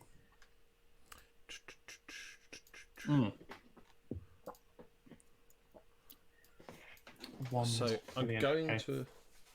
Oh, sorry. More importantly, it's a second level version. So it will cast heal at the second level version, the heightened one. Sorry. Right. Okay. Cool. So that would Like that. be 2d8 plus 16 for the 2 action version, 2d8 for the 1 action, and 2d8 for the 3 action. So that's pretty cool. Right. Okay. So I've got Wand of Heal. And then what was it again? It's a level 2, isn't it? Is level 2, yeah. So level 2, which is 2d8. Do I get a plus for that? Or is it just straight up 2d8? On the second power one, it's 2d8 plus 16. Right. Okay. Cool. So yeah, you have sort of finished the top of the tower, as it were. There isn't anything else going on up here that you can see. There aren't any other things. Are you going to leave the Cavnakash's body on the top of the tower? What did we know of the orb? The orb is gone. Its lights went in us. So the orb sped up and sort of imbued you with this new power, and then has sort of gone back to its sort of circling the tower, but its actual circling seems more stable. So its orbit around is more stable than it was before. And what did we know of the orb? You have learned from Harlock previously. It's basically it sustains the life force of the island. Okay, so it's something that we don't want to fuck with. Not as you've sort of spent the whole time attempting to save the tower. No. Don't shoot arrows at it. Ultimate bombs. twist. Ultimate twist. Yeah. Spend ages trying to fix it, only to blow it up. Cool. Okay. Okay, that's cool. So, are we gonna head back into the tower, or do you want to? So, because it is still only about 11, 11:15 in the morning. Right. Well, I wouldn't recommend that we disturb any of those beasties in their pens down there. But for now, I think that we can safely report back to town that the tower's in a much better state than when we found it. But we do have to be careful. You know, it's been very, very dangerous so far. But I'm quite happy to. I mean, we have got the option of clearing it out, but I'm kind of happy to get out of this tower now this guy's gone. What do you think? Yeah, I'm good What to go. what was in that part that we on the first floor that we didn't look in? Should we look in there or? Well, you see, I think we'll only find dangerous animals in cages. I think that's all that's left in this tower is dangerous animals. There could be something, you know, but I'm concerned that all we'll find is trouble. Okay. I agree. I would like to recuperate and leave this tower for now. We can always return and at a later date, should we need to, and finish the cleansing job. And we might even be able to bring a party from town if there were some other people. If you know, if we renounce this place as being pretty safe, then there might be others that come here without fear in our stead to you know, in a bigger party. Just it doesn't have to be us now that this main guy's gone. A more professional one.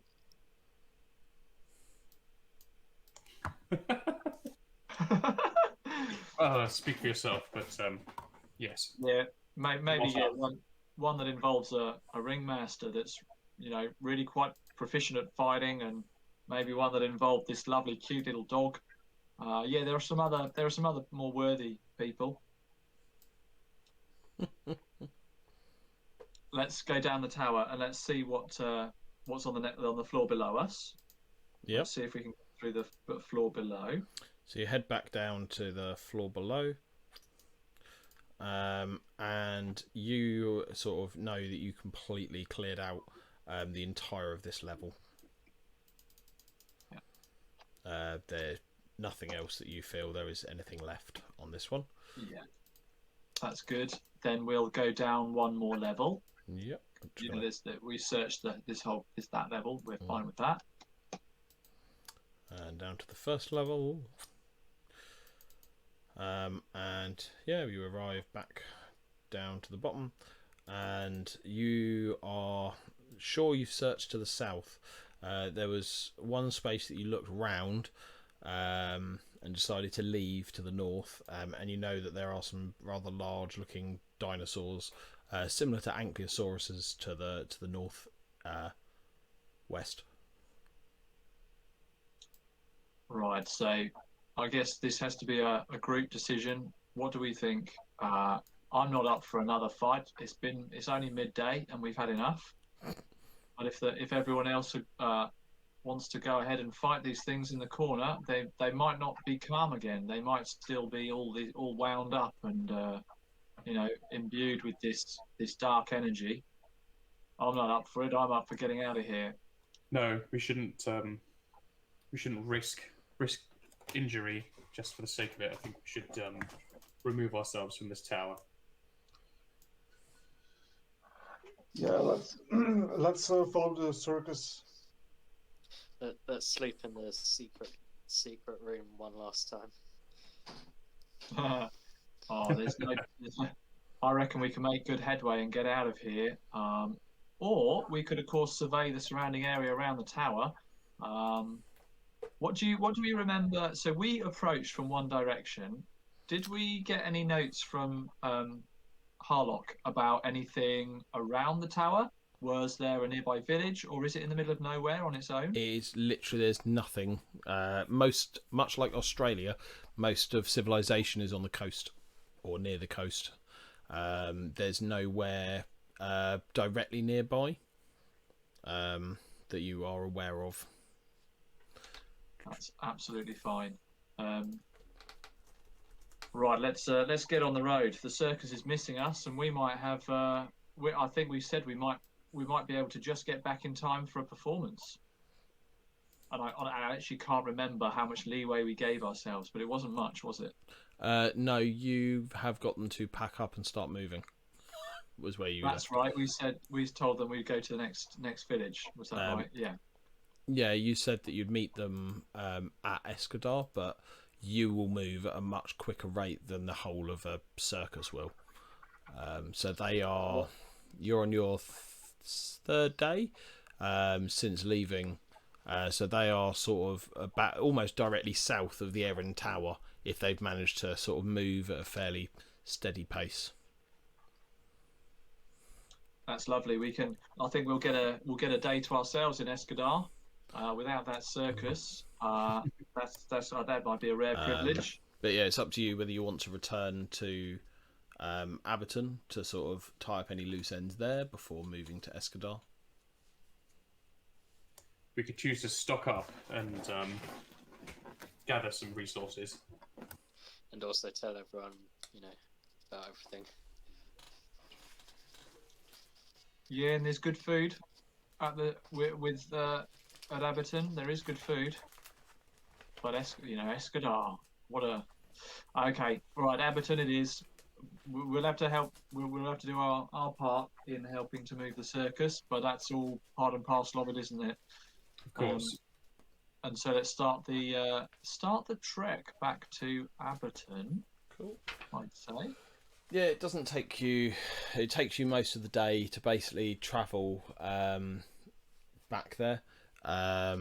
It's sort of you have to rest for one evening. Nothing seems to impede your movement this time. There's no tracks of the night. You do notice, however, at this level of ground, particularly Bruce does, being a ranger, sort of you can start to see a bit more green returning back into the plants. That slightly sickly sort of edge to them seems to have gone. By the sort of time you get back to Aberton, there's more birds in the air, there's crickets in the field. There does seem to be a return to life all around. Okay, so yeah, you make it back to Aberton. Sure, we've just lost one. But, We have. Hopefully he will return. I don't know why. Yeah. So what? I'm just going to target your GM knowledge here. Aberton itself. So what sort of buildings and resources and things and like shops and inns and things? What are we talking about here? Because I imagine, what sort of What's resources available? are there? Like shops. And Only things like that. only the Like most basic of stuff. They've got things Okay. that like minor healing potions. Okay. They have those. They don't have many. So being that the last time you bought some, it's been sort of over a week since then. They might have had some more stock come in, but they won't have anything like magic items. They don't have the ability to do anything such as rune etching or things like that, which if you didn't want to use the maul, you can, which is one of the things that's really great. You can take any rune, like a striking rune or things like that, and transfer it to a different weapon, but you either need magical crafting yourself or you need someone else that can. Okay. I think I found a good combo here, and that's I'm gonna keep this maul, and I think I'm on the regular. I'm going to cast the shield spell on myself, and then use the maul for damage. That's Because cool. then I'm still getting that little AC bonus. It's still an action, and then I can also still attack. So I think for now I'll keep the combo on me. Obviously, I'll carry my shield around. My back, but I think it's good to have that Just so you're aware, you have to use a manipulate action to let go. So to cast a spell is going to cost you 3 actions. 3 actions.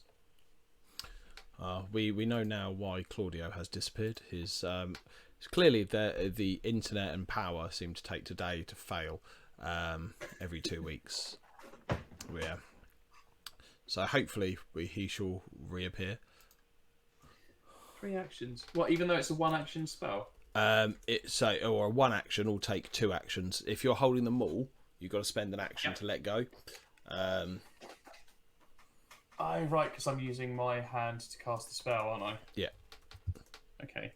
Just going to double check that, but I think it is like I do have to wiggle some fingers, I think. spells. Shield. Let's have a look.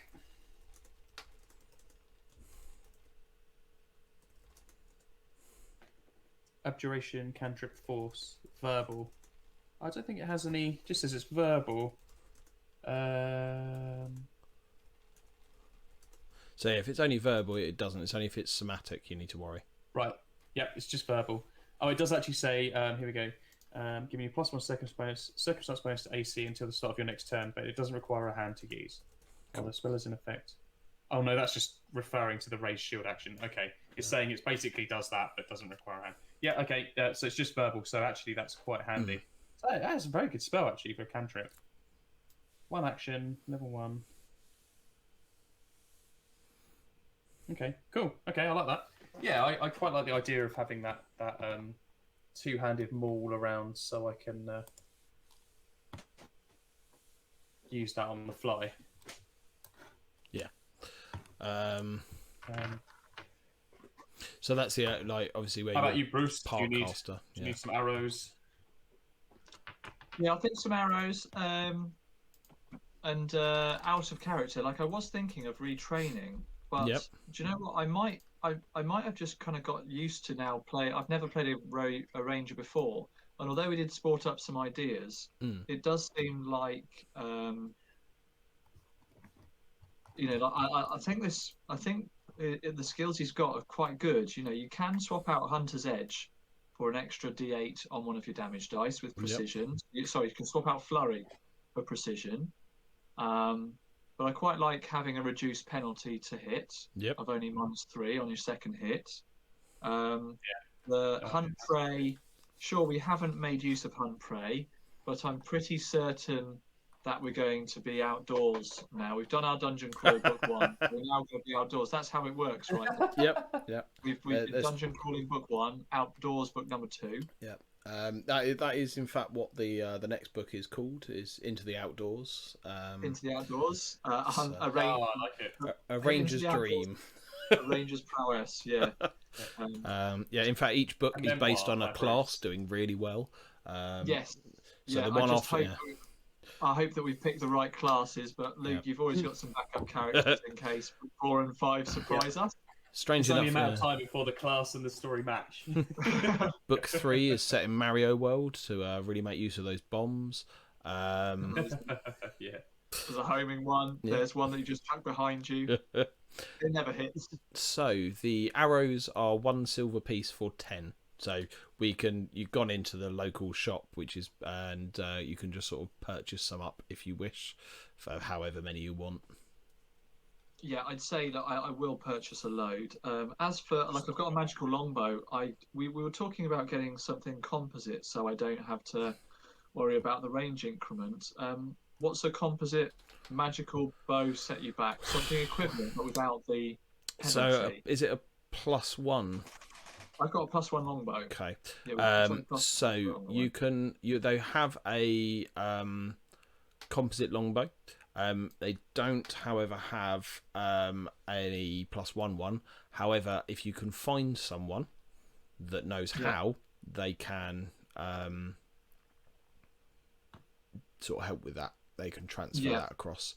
Because they're more like composite includes your strength bonus, right? That's one of the benefits.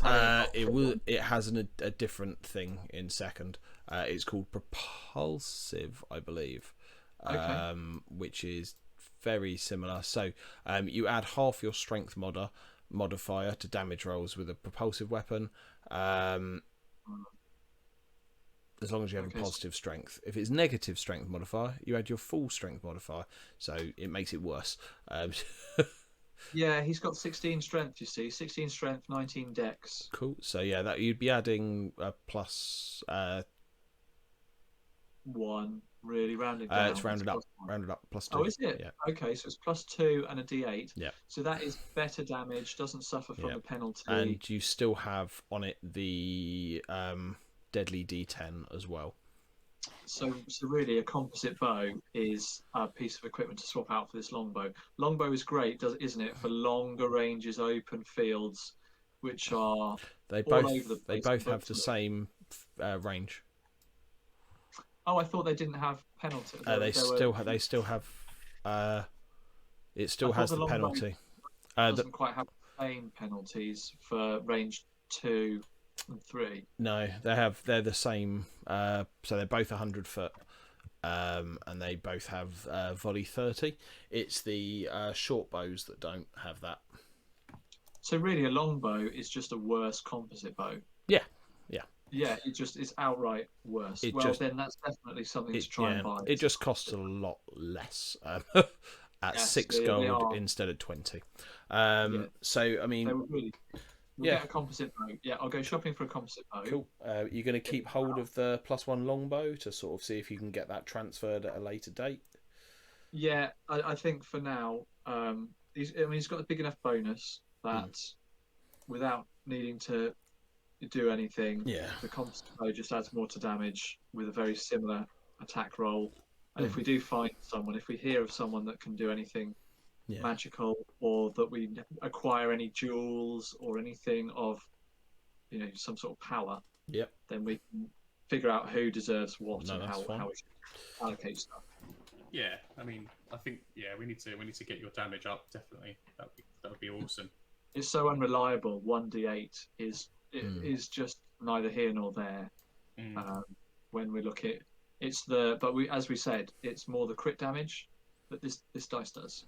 This character does crits more easily. So, okay, arrows crit that, and I've got leather armor. I'm trained to use 22. I don't think we can do much better than leather armor, can we? In a general setting. Not here, no. Sacrificing a dex. Sorry, without sacrificing dex. Yeah, that's right. Yeah. So the scale mail that we found earlier, there's nothing like that is suitable at all for a ranger. No. Yeah, we might want to sell that actually. The dex part just affects your bonus to AC. It doesn't affect the amount you can use when shooting and stuff. Okay. It just means you can only have a +2 to your dex on the armor, not +2 on all attack rolls and stuff. But yeah. Otherwise, I think we should call the shopping trip to a close, unless there are. Does Takeo need some reagents and some bits and bobs, or do you create this magically? He does those on his sort of prep. Yeah, I think.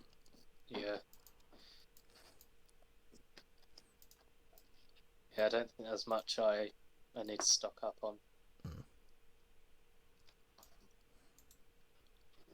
How many bombs do I get now that we've upgraded? Yes. So per day, let's have a look. Alchemist, have I still got it open? Yes, we do.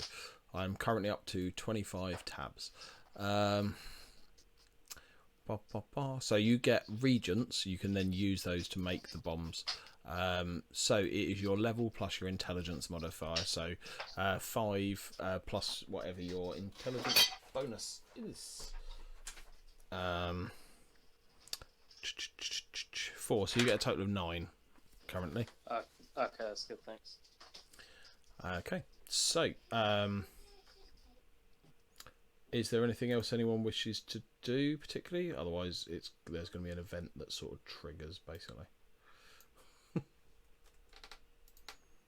Not from me that I can think of. For me, no. It's more like getting back to the caravan, isn't it? From here, are we expecting to have a conversational piece? Getting back to the caravan and talking with people, or is it just we've done a bit of shopping in town and whatever's?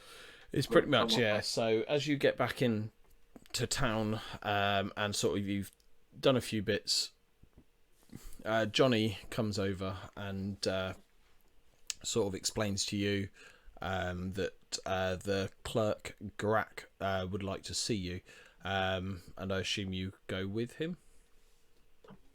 Yeah, we trust Johnny with our lives. Johnny knows what we want, knows what we need. Okay. So both as you arrive, both Grak and Harlock himself are actually there, and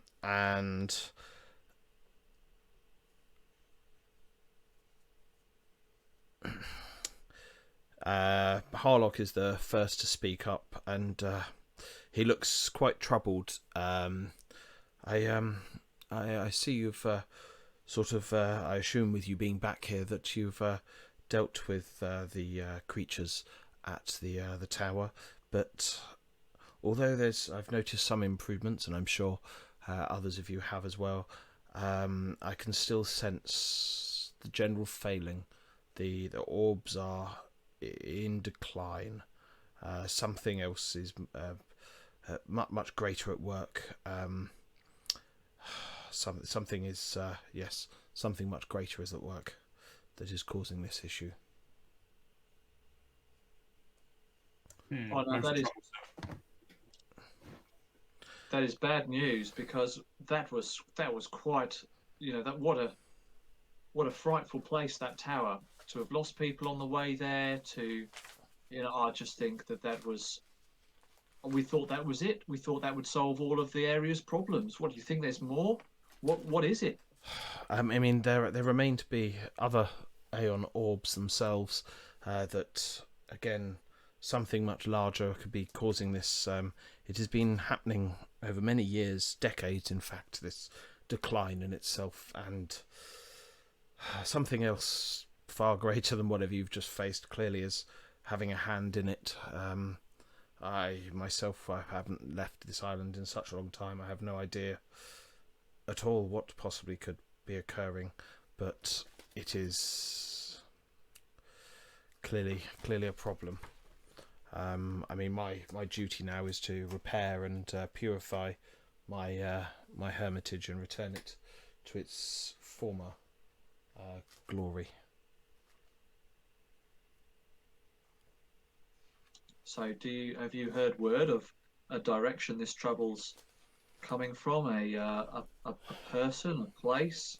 Because you told us about the tower, and there was someone up there at the top. We didn't stop to chat, and they didn't invite us to find out much more about them. But there again have been rumours of there being sightings of these Zilgaths somewhere in the city of Escadar on the coast, where you've sent your caravan towards, your circus. There's been rumours, and again, this could be the ravings of madmen or drunks, but given what's happened here, I feel the likelihood is high that something. You said that it was a popular holiday destination, and I thought we were going there for a beer and for some of those lizard folk girls, the ones with the really long tongues that you've been talking to me about. But crikey, now I hear this. Bruce, what's more of a holiday than purging heretics and saving the world? I worry about your dreams, Bruce, that you have. The number of them I appear to show up in is deeply concerning. But yes, there's no... not to my knowledge, is there any sort of individuals that way there? But I mean, there might be. I mean, it's a large city. It's not something that I've really investigated. I haven't been to Escadar for decades myself. Right, so I guess we'd better be on our wits unless there's something more specific you can offer us. Just large city, not talk or speak of any cults or any strange religious folk that you know of. Not that I know of. No, there's something. The only place I can think of that would be a seat of great power, but it's been a long time since it's been used, would be something called the Moonstone Hall that resides underneath the city in itself. Right, the Moonstone Hall. Okay, well, we can be wary of that and find out more about it. And do you have any friends in the city? Anyone we should seek out to help us when we arrive? No. This is the first time I've been out of the Hermitage in sort of 30 years. It's not really something I do. And he's just sweating profusely. Yeah, he's sort of rocking slowly to himself.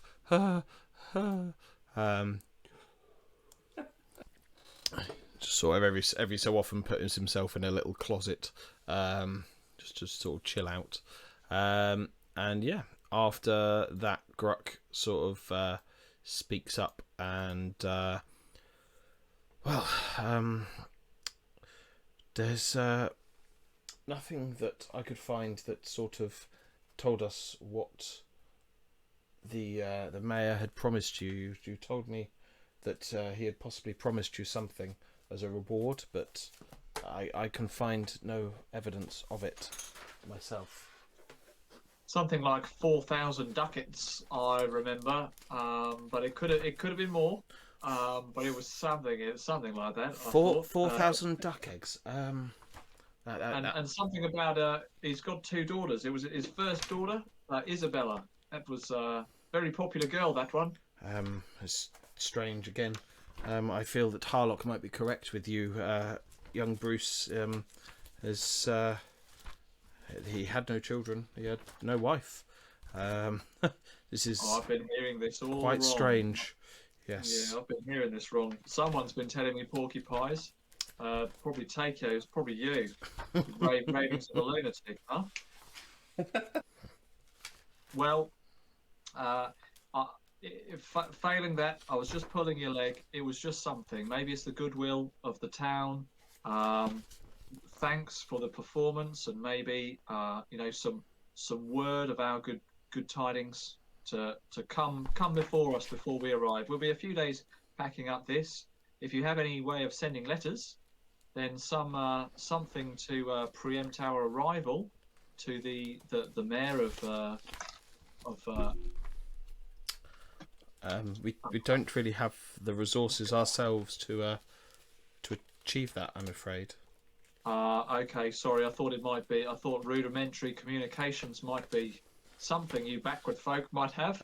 We mostly have we have the pieces of string and yogurt pots is all I've seen. Yes, we do quite often use those to sort out our issues, but normally what we do is use the merchants that come through, that I'm sure you would have seen if you'd looked. Yes. I didn't pay them too much heed, but yeah, I can understand that there have been probably fewer caravans through here with all the trouble at the tower. Harder to get messages to and from places, right? Yes, it's made life a little bit more difficult for us. No more so than you're currently making my life, but yes. Well, what we can do is when we get to Escanar, we can encourage the caravans to come this way and tell them that the safe passage should be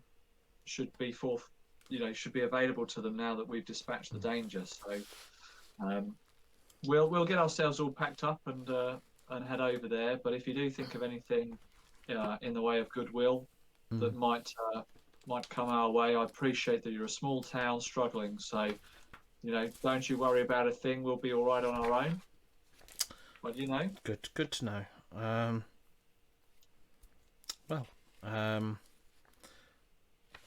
Yes, if that would be all, I guess yes, best be on your way.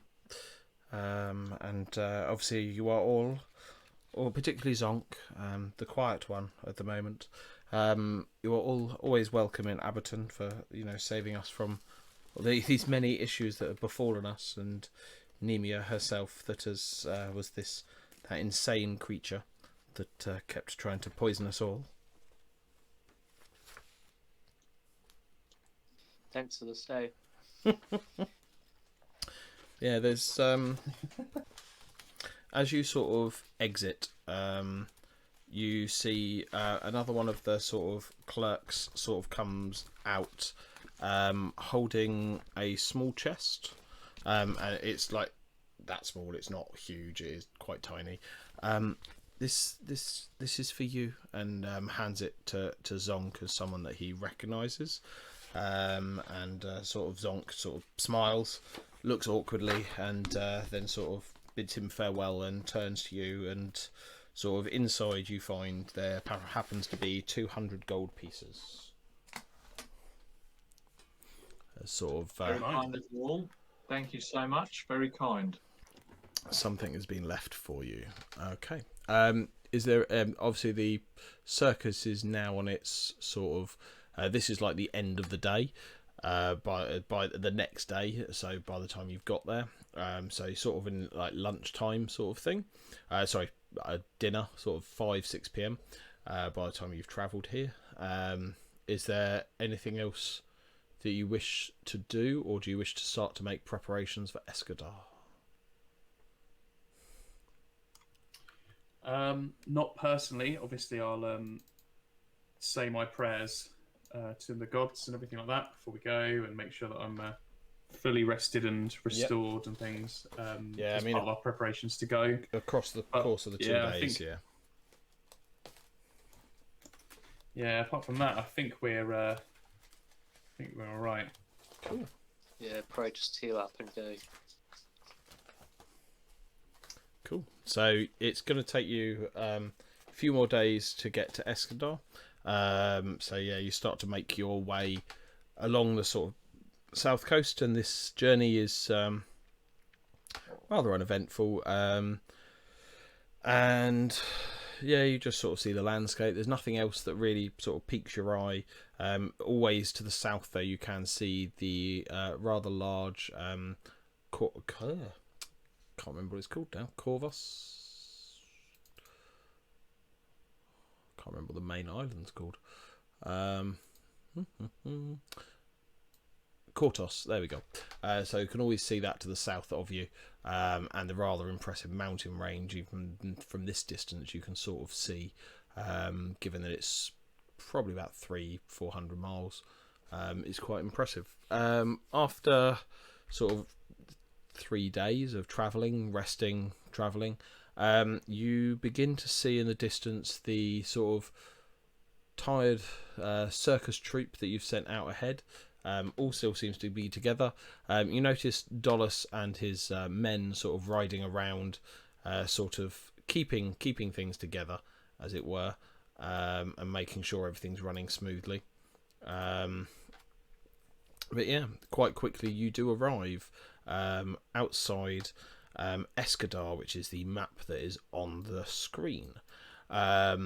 We then will have a little bit of a thing. So you are sort of a couple of miles behind the circus, and eventually sort of catch up. They sort of part themselves up, not unpacking over to the sort of the east of the map, just sort of waiting outside the main town. But as the rest of you arrive there, you smell the sharp tang of salt that permeates the air, and the gulls that swoop and cry overhead mark the city's proximity to the sea. Grandiose buildings at the city centre rise above sprawling markets and squalid tenements.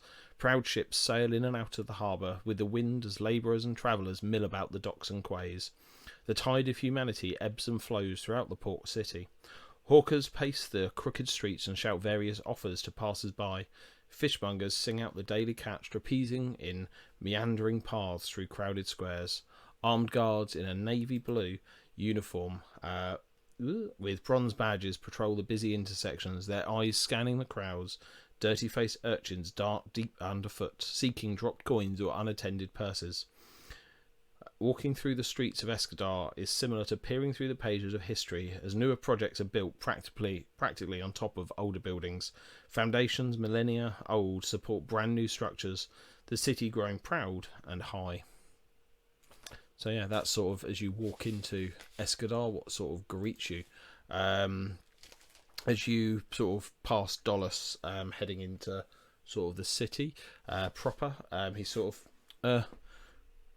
we're going to wait out here, guys. Not really going to fit this all into the city.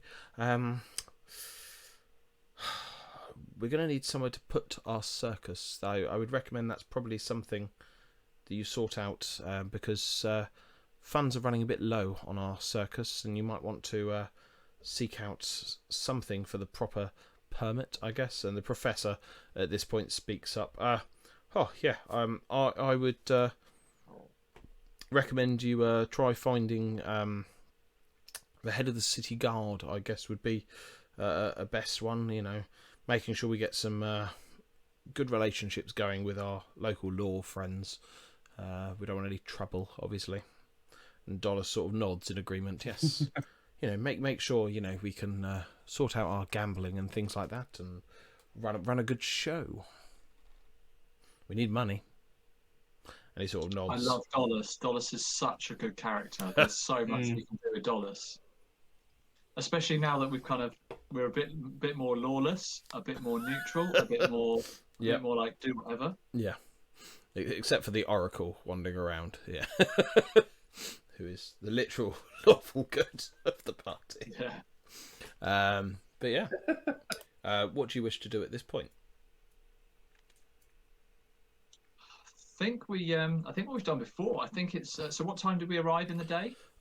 You've arrived here sort of based on it's about 50 miles you had to travel. You've probably got here and it's around midday. It's fairly central to the day because there's about 4 hours left on the last day to travel. Yeah, I think it's time to so I'll confer with the party. Right, I think we've got a couple of options. We could just straight up say we're here and drum up a bit of support for our performances in the future, or we can, as you say, seek the right permits. We could always send someone else for that, but it might be good to announce ourselves to the locals. Make ourselves known at the town hall. There's no harm in saying hello to the mayor, as always. Although the last mayor we said hello to didn't fare too well. Yes, I would like to introduce ourselves as part of the circus and get our permissions before we settle, just in case they think that we're up to no good and causing a ruckus in the area. Yeah, they could be a bit funny here. We don't know where the mayor's is, so I presume Zonk at this point speaks up. Aha! So, if we head over towards this magic glowing number 7 in the sky, that place in the city, that would, from being here before, and you would notice the closer you've got to Escadar, the more agitated Zonk has got, and a few of the other, as you sort of go past, a few of the other circus troupe have started to get a bit more on edge, and sort of Zonk then explains to you this is the home of Mistress Dusklight and her celestial menagerie.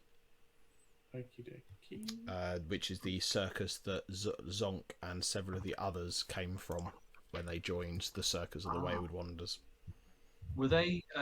So, which people did we defeat as part of the previous? We defeated a small group. That wasn't the Celestial Menagerie, was it? It was, yeah.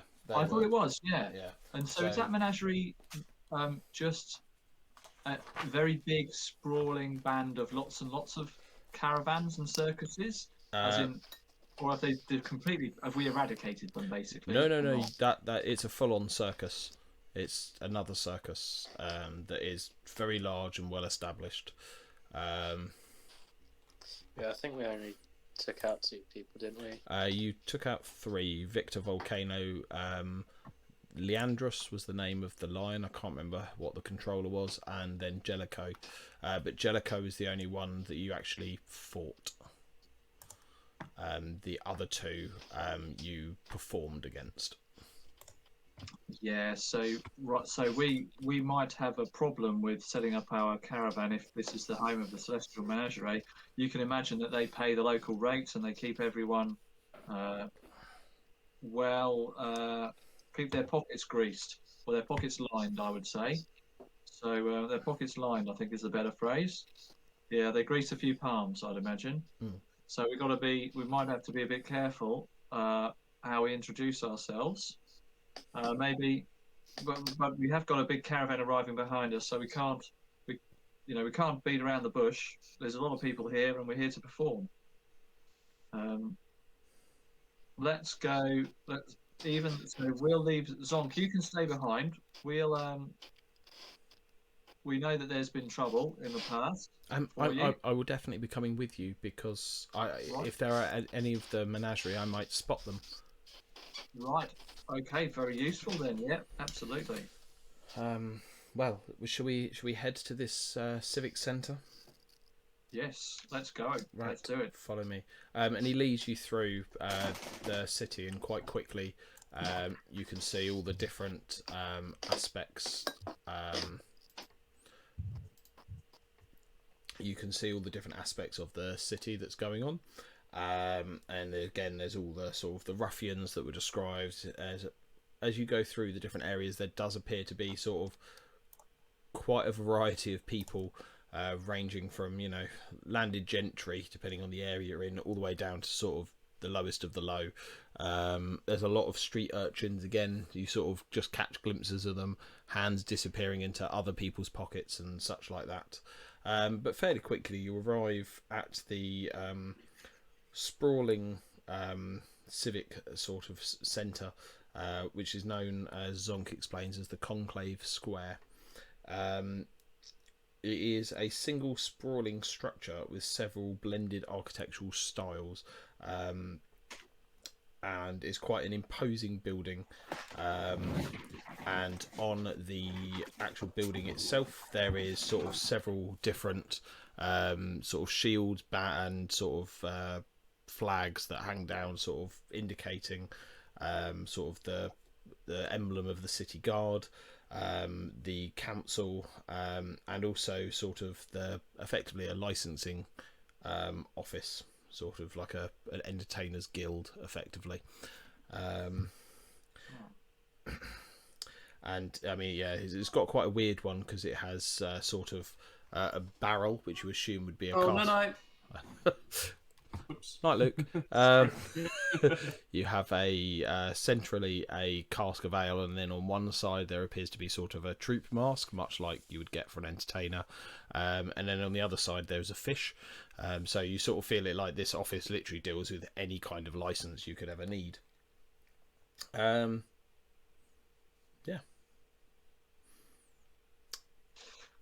Right. Well. And have we noticed any signs or posters for the Celestial Menagerie as we've gone past? Zonk hasn't said anything, so presume we haven't seen. You haven't seen any of the partakers of the Celestial Menagerie, any of the crew.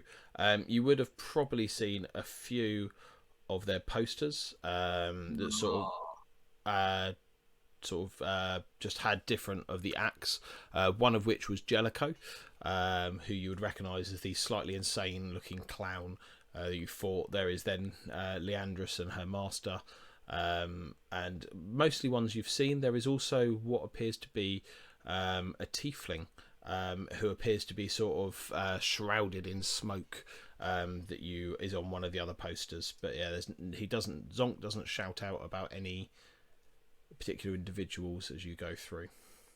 And nothing jumps out at us as being like, oh, there's a performance next week, or there's a performance on Friday. There's nothing we've seen so far. The only thing that you see on the posters is they are every day.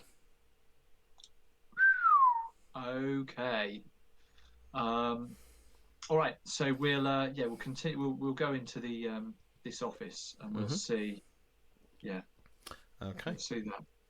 So as you sort of try to go up into the building, two of the city guard, with hands on swords, sort of, you lot are new here. What do you want in the city? Do you have an appointment? Oh, well. Yeah, I don't think we have an appointment. Do we have an appointment? And he looks around to the other two. Oh, you were going to make that appointment, weren't you? And did you made the appointment, didn't you? Oh, did you forget? Did you think he was going to? And he's just kind of doing this dance between the other two. Tell me, do we need an appointment? I mean, if you're looking to see the chief constable of the city guard, then of course, very busy lady. You just can't just walk in there. God blimey. Then be kind enough to place one for us right now. And, as your personal servant, sir, who should I go and make this appointment out for? Do we have a Well, name for our circus?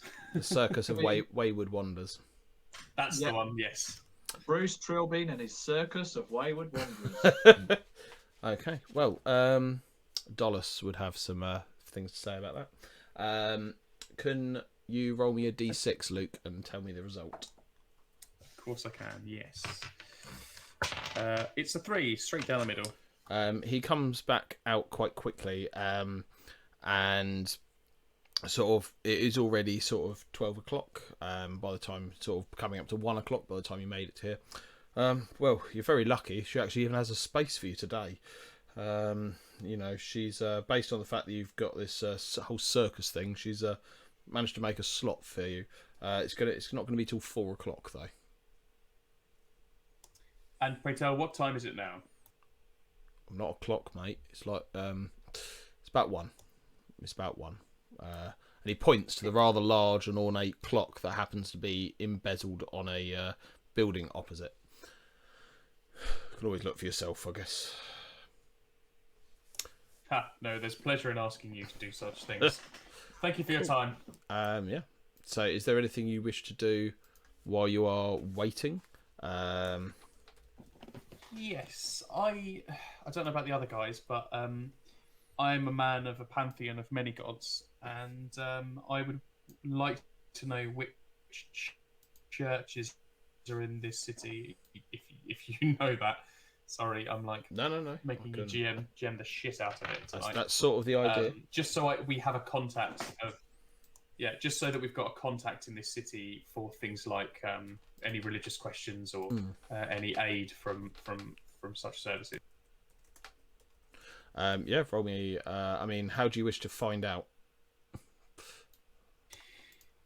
I'll probably. I mean, society check would be your best how one, big is or the town? it's a city. Yeah. So But it is a city. Okay. Yeah. Probably asking people in the streets. So, can you roll a diplomacy for me, please, or society, whichever is higher? Okay, so my diplomacy is actually plus 11, so I should probably use that. I mean, Yeah, sorry. Yeah, that's right. 15 plus 11, 26 in total for that one. So yeah, you're quite aware that it's sort of based on talking to people. They sort of explain that, you know, given there's quite a few people living here, there's sort of everything, mate. You know, whoever you worship to, you can find. It might only be a little chapel, or it might be a huge thing. But hey, you never know. I mean, the main one is the monastery of Saint Sarnax. That's the big one, I guess. Saint Sarnax, Sarnax. Okay, and which deity would the saint have been? Erran. Araden. Thank you very much. Originally.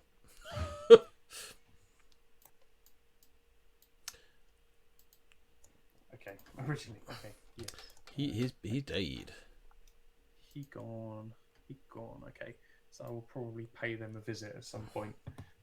But I'll turn to the others. Do you have any business in the city you wish to attend to, or? I'd like to find out more about the trouble that Harlock suggested was here. He didn't have a contact. He didn't know who we should talk to. But if there's something going on, I'd like to know about it sooner rather than later. Especially if it's dangerous to the circus parking up outside, or if it's a danger to us being inside the city. So yeah, I think like who. I'll check my how good I've got a society thing. Let's see. I want to know how. Yeah, no, society's crap. Religion, stealth, survival, thievery. No, honestly, I don't know how I would go about finding out. But he's bright enough to know that he wants to find out what Harlock meant. Is it more of these strange wild creatures, or is there some sort of other trouble in the city? So we might find that at the religious folk. I'm quite good at talking to those too. So maybe they always seem quite trustworthy. Some of those, the religious folk. So maybe when we go to when you go to pray, I go and try and find out some more information. Well, as far as I remember, most followers of Aradan are now converted to followers of Imade, which is one of my pantheons. So we might find some like-minded brothers there. So that's a good idea. We'll head there for information. Fantastic, brothers and sisters. Remember, because Imade isn't a gender-specific deity. We've got to remember that we live in a very modern world here. Yes, modern. Quite. Let's head to the monastery of Saint Saranax. Please. Yeah, I think that's Saint a good idea. Sarnax. Yep. Sarnax. So as you approach, and this is again useful to have actual real books because this is not on the internet. That is a lovely look. Which book is that? This Which one? is the Lost Omens World Guide. Lost Omens World. So Excellent. it has quite nice maps and other things. I mean, the art stuff is really cool. But yeah, so you have a nice map of the whole of the Erran Isle underneath, above, and then Kortos fully mapped out as well. Oh, that's cool. And all the sort of different factions that you'll find on those islands. So Huge benefit. Cool. Like I've tried to look on wikis for certain bits of Galarian or my characters, and there's just huge gaps. Like you say, they're in the books, aren't they? Yeah, I mean, there's a lot on things like Pathfinder Wiki and stuff like that. But yeah, it's quite amazing how much is sometimes missing. So yeah, you turn up to sort of wherever it is on the 5. So bit of backtracking, but after asking a few people, sort of they say look for the white building. And quite quickly you come upon the monastery, which is this rather impressive white marble building that still shines brightly. It looks incredibly well maintained,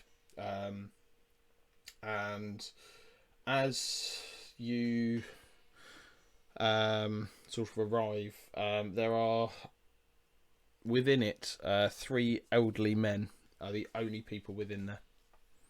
They are sat in commune and prayer currently.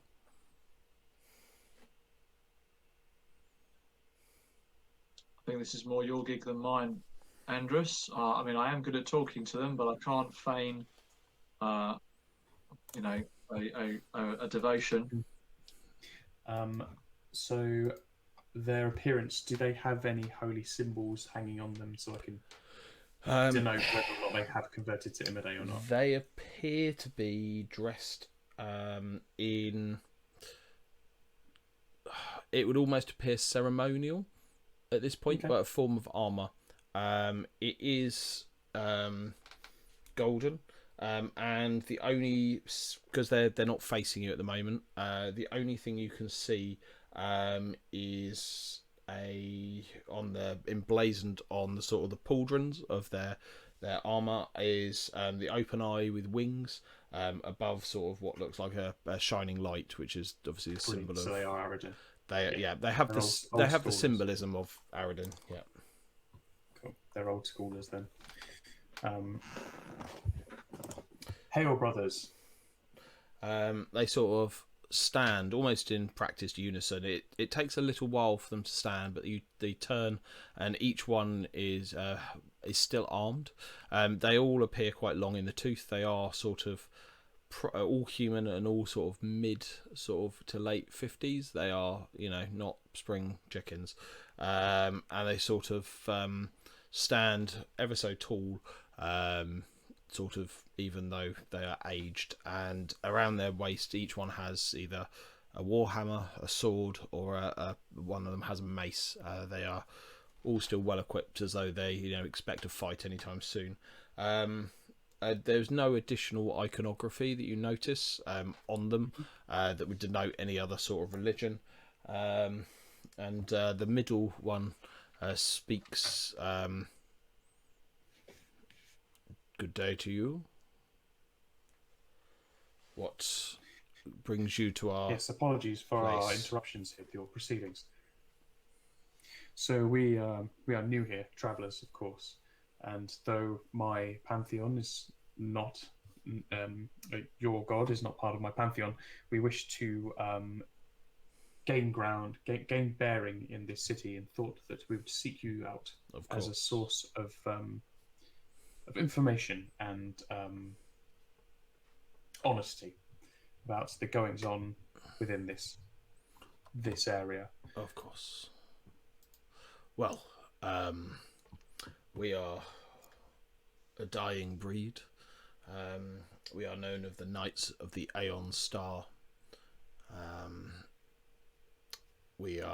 Our only duty is to maintain this monastery in dedication to Aradin, the Fallen, and they all sort of bow their heads as sort of a sad note. We have little machinations with the city, other than occasionally we are sought out to maintain order within it and provide guidance to the chiefs of the different sort of aspects, the city guard and the like. But I'm sure we may know a few things if there is something you wish to ask. My friend here seeks information on recent events that have occurred within this city. Naturally, we will pay respects through a monetary donation to your church should your information be valuable to us. Naturally, we will do so anyway, but the gesture is still there nonetheless. And I point towards Bruce. Well, of course, in terms of things going on, there's nothing particularly of note.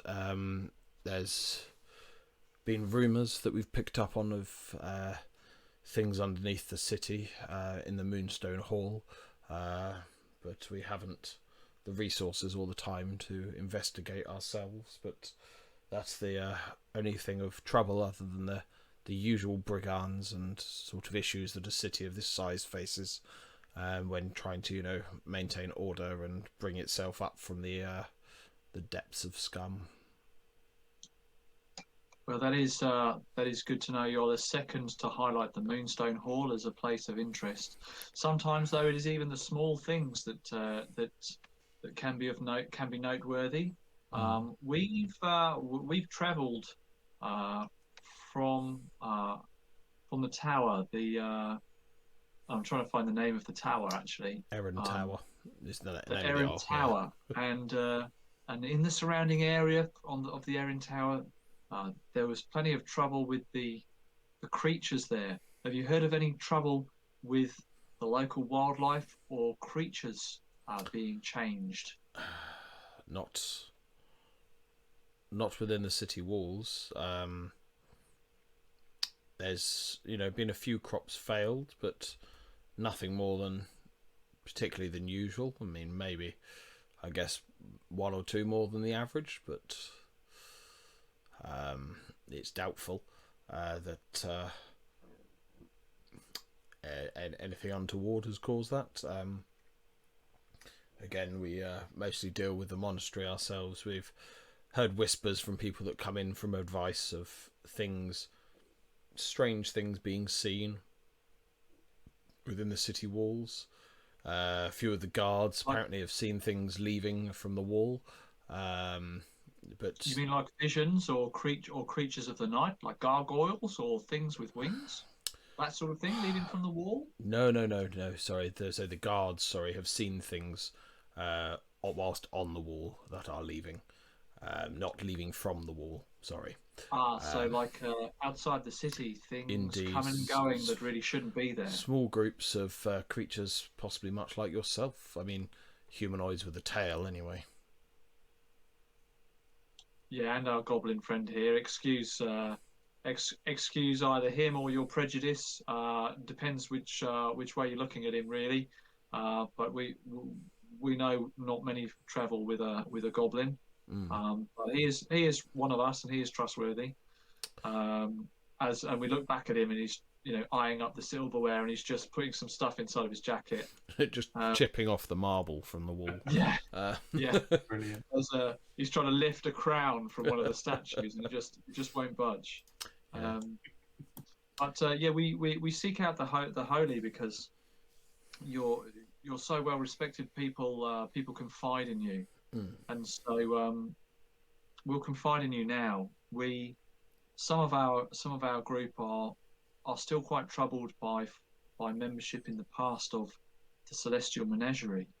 Can you give us I guess a frank description of how popular they are in the city? Well, I mean, based on the fact that they have shows every day, I mean, that in itself would tell you. I mean, they are clearly quite popular. They are well liked. Everyone enjoys the shows. They mostly keep to themselves within the city limits. Their circus is outside, as it is not permitted for one to be built inside. There's not really the space. As this city keeps growing and growing. Right. It was the well-liked bit that was the most important bit. I must be frank, it sounded to an extent like some of our friends here might have been held against their will, or might have been inducted into the circus without so much choice as one would normally have wanted. I'm sure if that was something that was an issue, it'd be dealt with quite swiftly by the chief herself of the city guard. The chief constable Pauldrin. I'm sure she would deal with it. She's works pretty heavily trying to make sure that all this entertainment is well met. And that is very good to know. Those very, very encouraging words there, Holy Man. And Chief Constable Pauldrin, where might we find her? Should we want to find out more about the trouble in Moonstone Hall? I think they'd know a lot more, wouldn't they, the city guard? Possibly. Depends on how much they've investigated. Again, it's all rumours and such. But the Conclave Square is where you'll find her. She's literally the person you booked an appointment with. Okay, so we should expect to see her at 4:00 this afternoon. You should hopefully see her soon. Yes. Do you have any information on the hall? The Moonstone Hall, other than being ancient in itself. Let me have a look. What I would know. So he will know things about it, mostly on the basis that it's quite well known. So can you roll me a society check, please?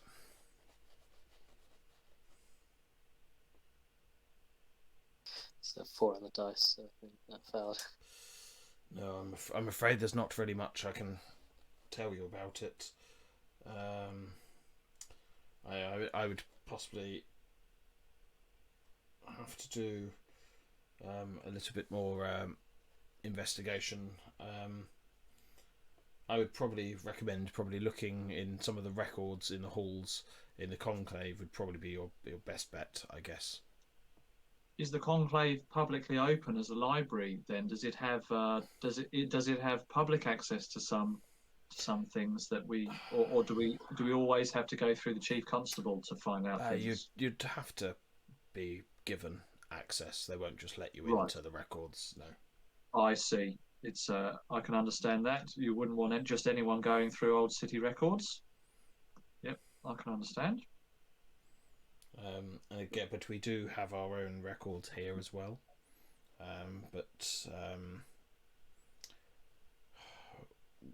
We'd need to know you a bit better before we could give you access to them.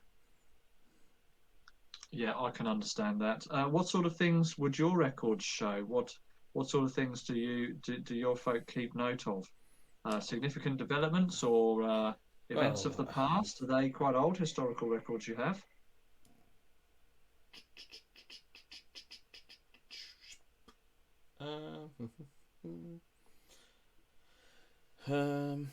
Yes, I mean all sorts of information around it. Really, I believe I haven't read them myself. I see. And he turns to his other comrades.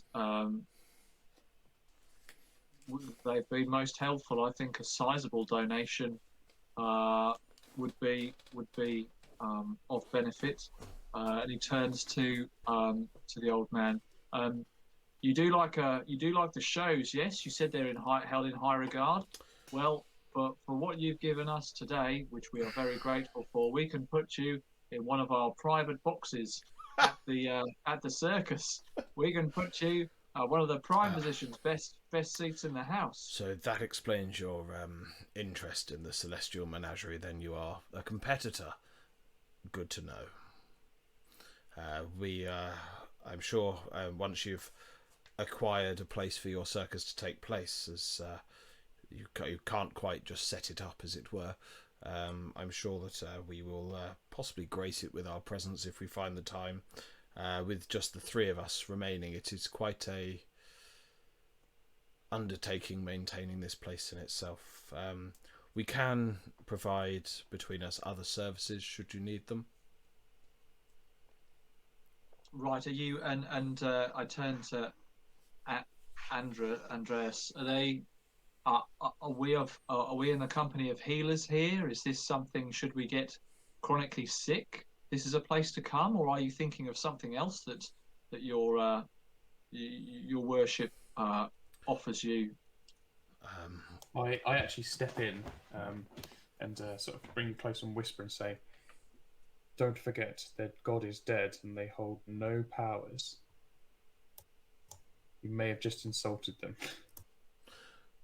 We can provide you with abilities, healing, the such. The god may be dead, but our power is still strong. They also then go on to explain they can do some crafting. They have the ability to imbue weapons with powers for the right price. But yeah, between them, they've got they can provide magical assistance in terms of healing and things like that, and Excellent. also crafting in terms of etching of runes and things like that. Fantastic. Those skills are highly sought after, and I expect you're popular people for it. So I think that it's the sort of thing we're going to have to get our heads together and think which ones, because we have faced some weird and some strange things, and if there's something troublesome under Moonstone Hall, then we want to be on the front foot. So we might have a few weapons to choose from to inscribe with those powerful runes you speak of. Naturally, we will offer donation for your services. Well, absolutely. Yes, they won't be free. The private box sometimes comes with beers. We can even provide food as well. So yeah, it just so you're aware, in terms of they can do up to a potency, which is your +1 to attack roll. Basically the equivalent of masterwork. They can do that one. They can't do the +2. The price increases are insane. So the +1 is 35 gold, +2 is 935 gold, What the hell? +3 is 8,900. So either you have got a whole slew of +2 weapons that we're just going to find and stumble across, or there's gold in the Moonstone Hall. Yeah. I mean, a +2, the +2 anyway on the thing is quite a high one anyway, in terms of cost. But yeah, it's level based. You can imagine characters scale, and because the levels scale up all their bonuses, that +2 doesn't offer much more. No, that's not the thing that we're really searching for. So so just to give you an idea of the level base of that, so potency +1, level 2, a +2 potency is a level 10, and a +3 is a level 16. So yeah, right. Okay. You do already have a striking rune on the mall that Andros is desperately holding on to now, because the idea of doing 2d12 excites him greatly. Oh yes, it does. But he sort of also goes on to explain they also have the ability to imbue a weapon with striking. But we'd need to put on a potency rune first. Okay. Does that work? Because striking I've seen as one of the crit things. Is that like part of the piercing weapons kind of thing? So striking can be added to. Of like a bludgeoning weapon once. No, it literally can be added to any weapon. It stores destructive magic in the weapon, increasing the weapon damage dice to deal 2 instead of 1. So if you had a +1 composite longbow, you would do 2d8 + 2. Which is insane. Do we know? Do they tell us the price of imbuing with that? So if you've got a non-magical weapon, it's going to be 100 gold total to do both. To do both, yeah. If it's already a +1 potency, then it's 65 gold just for the striking. Yeah. It then goes to 1,065 gold, and then for the final one, it's 31,000. But again, wow. that's level 19. Wow. But that does deal 4 extra weapon damage dice. Sorry. 3 extra weapon damage dice and 4 extra. So you've got 4 damage dice and then 5 damage dice as the highest one. So, you know, your base damage has a potential of 60 just from the striking. Yeah, that's incredible. Well, we'll have to post that into the chat and see what our gold pool looks like, because it's quite attractive. I think we might have enough for some of those. Yeah, I mean, for ones like yourself, in terms of being able to do that bit more damage, obviously Zonk does 2d6 extra damage on every sneak attack. So for him, he's already got that slight bonus there. So I think it's like what works. And obviously you might start to earn a bit more money with the circus and things like that if you get that set up. And who knows what you'll find on your travels around. So yeah, is there anything else you wish to do with these guys now that you know that you have the ability to get that sort of stuff? I don't think there's anything more to know. I think we need to see Chief Constable. That's cool. So yeah, I mean, you can sort of wander the city just waiting for 4 o'clock to appear. But as you sort of do, you find a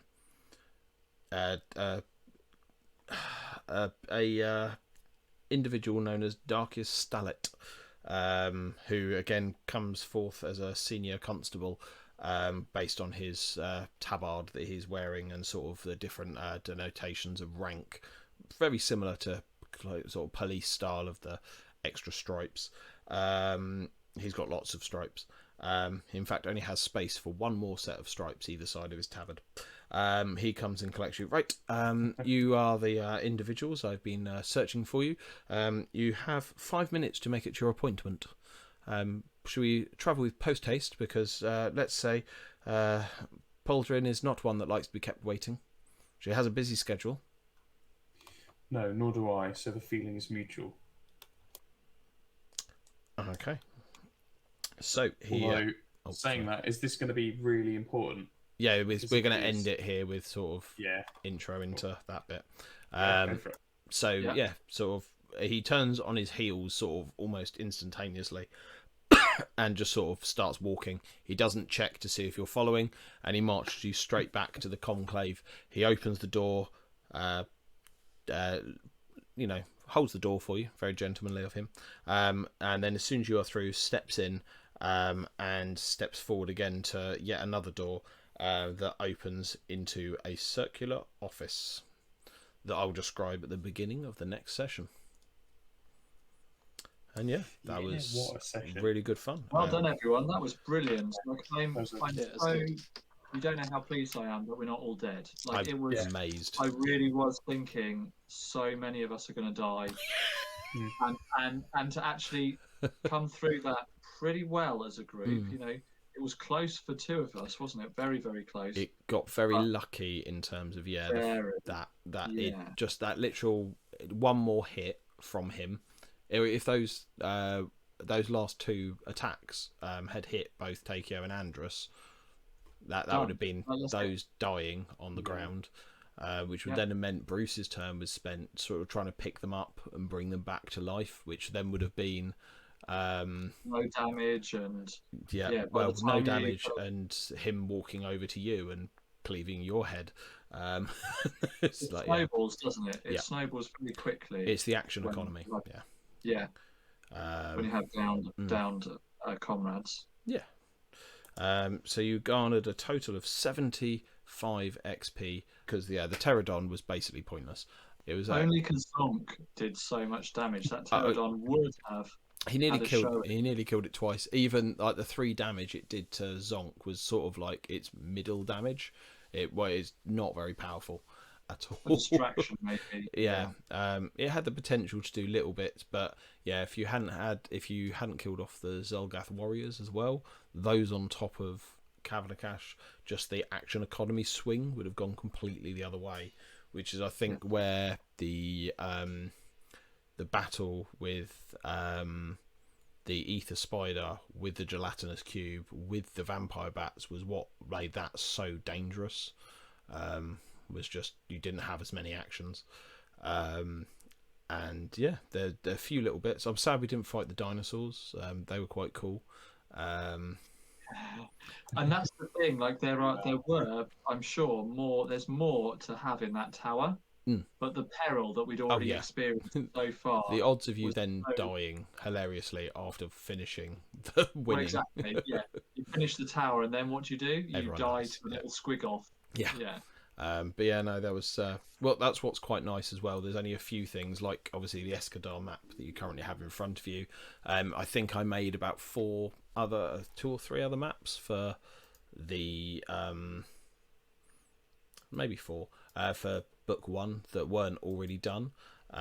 So that's what's quite nice is I'm not making hundreds of things, and that's so depressing as a GM when you know either hand drawn map or sort of made lots of different things, and then it's like, oh, you're not even going to search half of that. Great. Yeah, Great. no, thanks for your dungeon and all that effort, but we're not going in there. No, you've said we don't have to, so and exactly that. You can imagine how many, I mean, GMs made all those resources just in case. or as with most things, you know, if you spend ages setting up the boss, and then what do? They hire half of the campaign into their circus. Instead, but yeah, no, it was really good fun, and look forward to the next one in 2 weeks' time. Because book 2 is really cool. All the books are really cool, but there's some really cool bits to this one. Yeah, I really enjoyed that. It was a nice, just the nice enemies mix are of. terrifying. This session was a nice mix of combat and exploring the city and talking to people. So I like that. That was really good. It was, Thanks, James. That was amazing. No, cheers, guys, and we'll see you all soon. Yeah. Brilliant. See you later, Thanks, guys. everyone. Yeah. See you again Bye. soon. Cheers. Bye bye. There is the end of that session there, which again was great fun. Just doing that really, and yeah, was really surprised. Didn't even have to fudge a roll that none of the players actually died in that combat because it was so close. For 2 of them being left on sort of 3 wounds each, 1 more hit would outright kill them potentially. Given the likelihood of crit from Cavnakash, the fact would be on dying 2 straight away, and as we were talking about, that action economy becomes really big as a thing when you are dropping players. You're losing sort of a quarter of your actions. I was really impressed that actually, even though they were actually quite resource limited, Andrus did really well in terms of actually going, well, I've got all these other abilities, let's see what they can do. And the power of battle medicine, which is really great. I probably forgot, I think, the fact that some of them had already used it, so probably couldn't have done it, but that's by the by. And this is again one of those things of the number of little bits going on that trying to keep your head round is always good fun.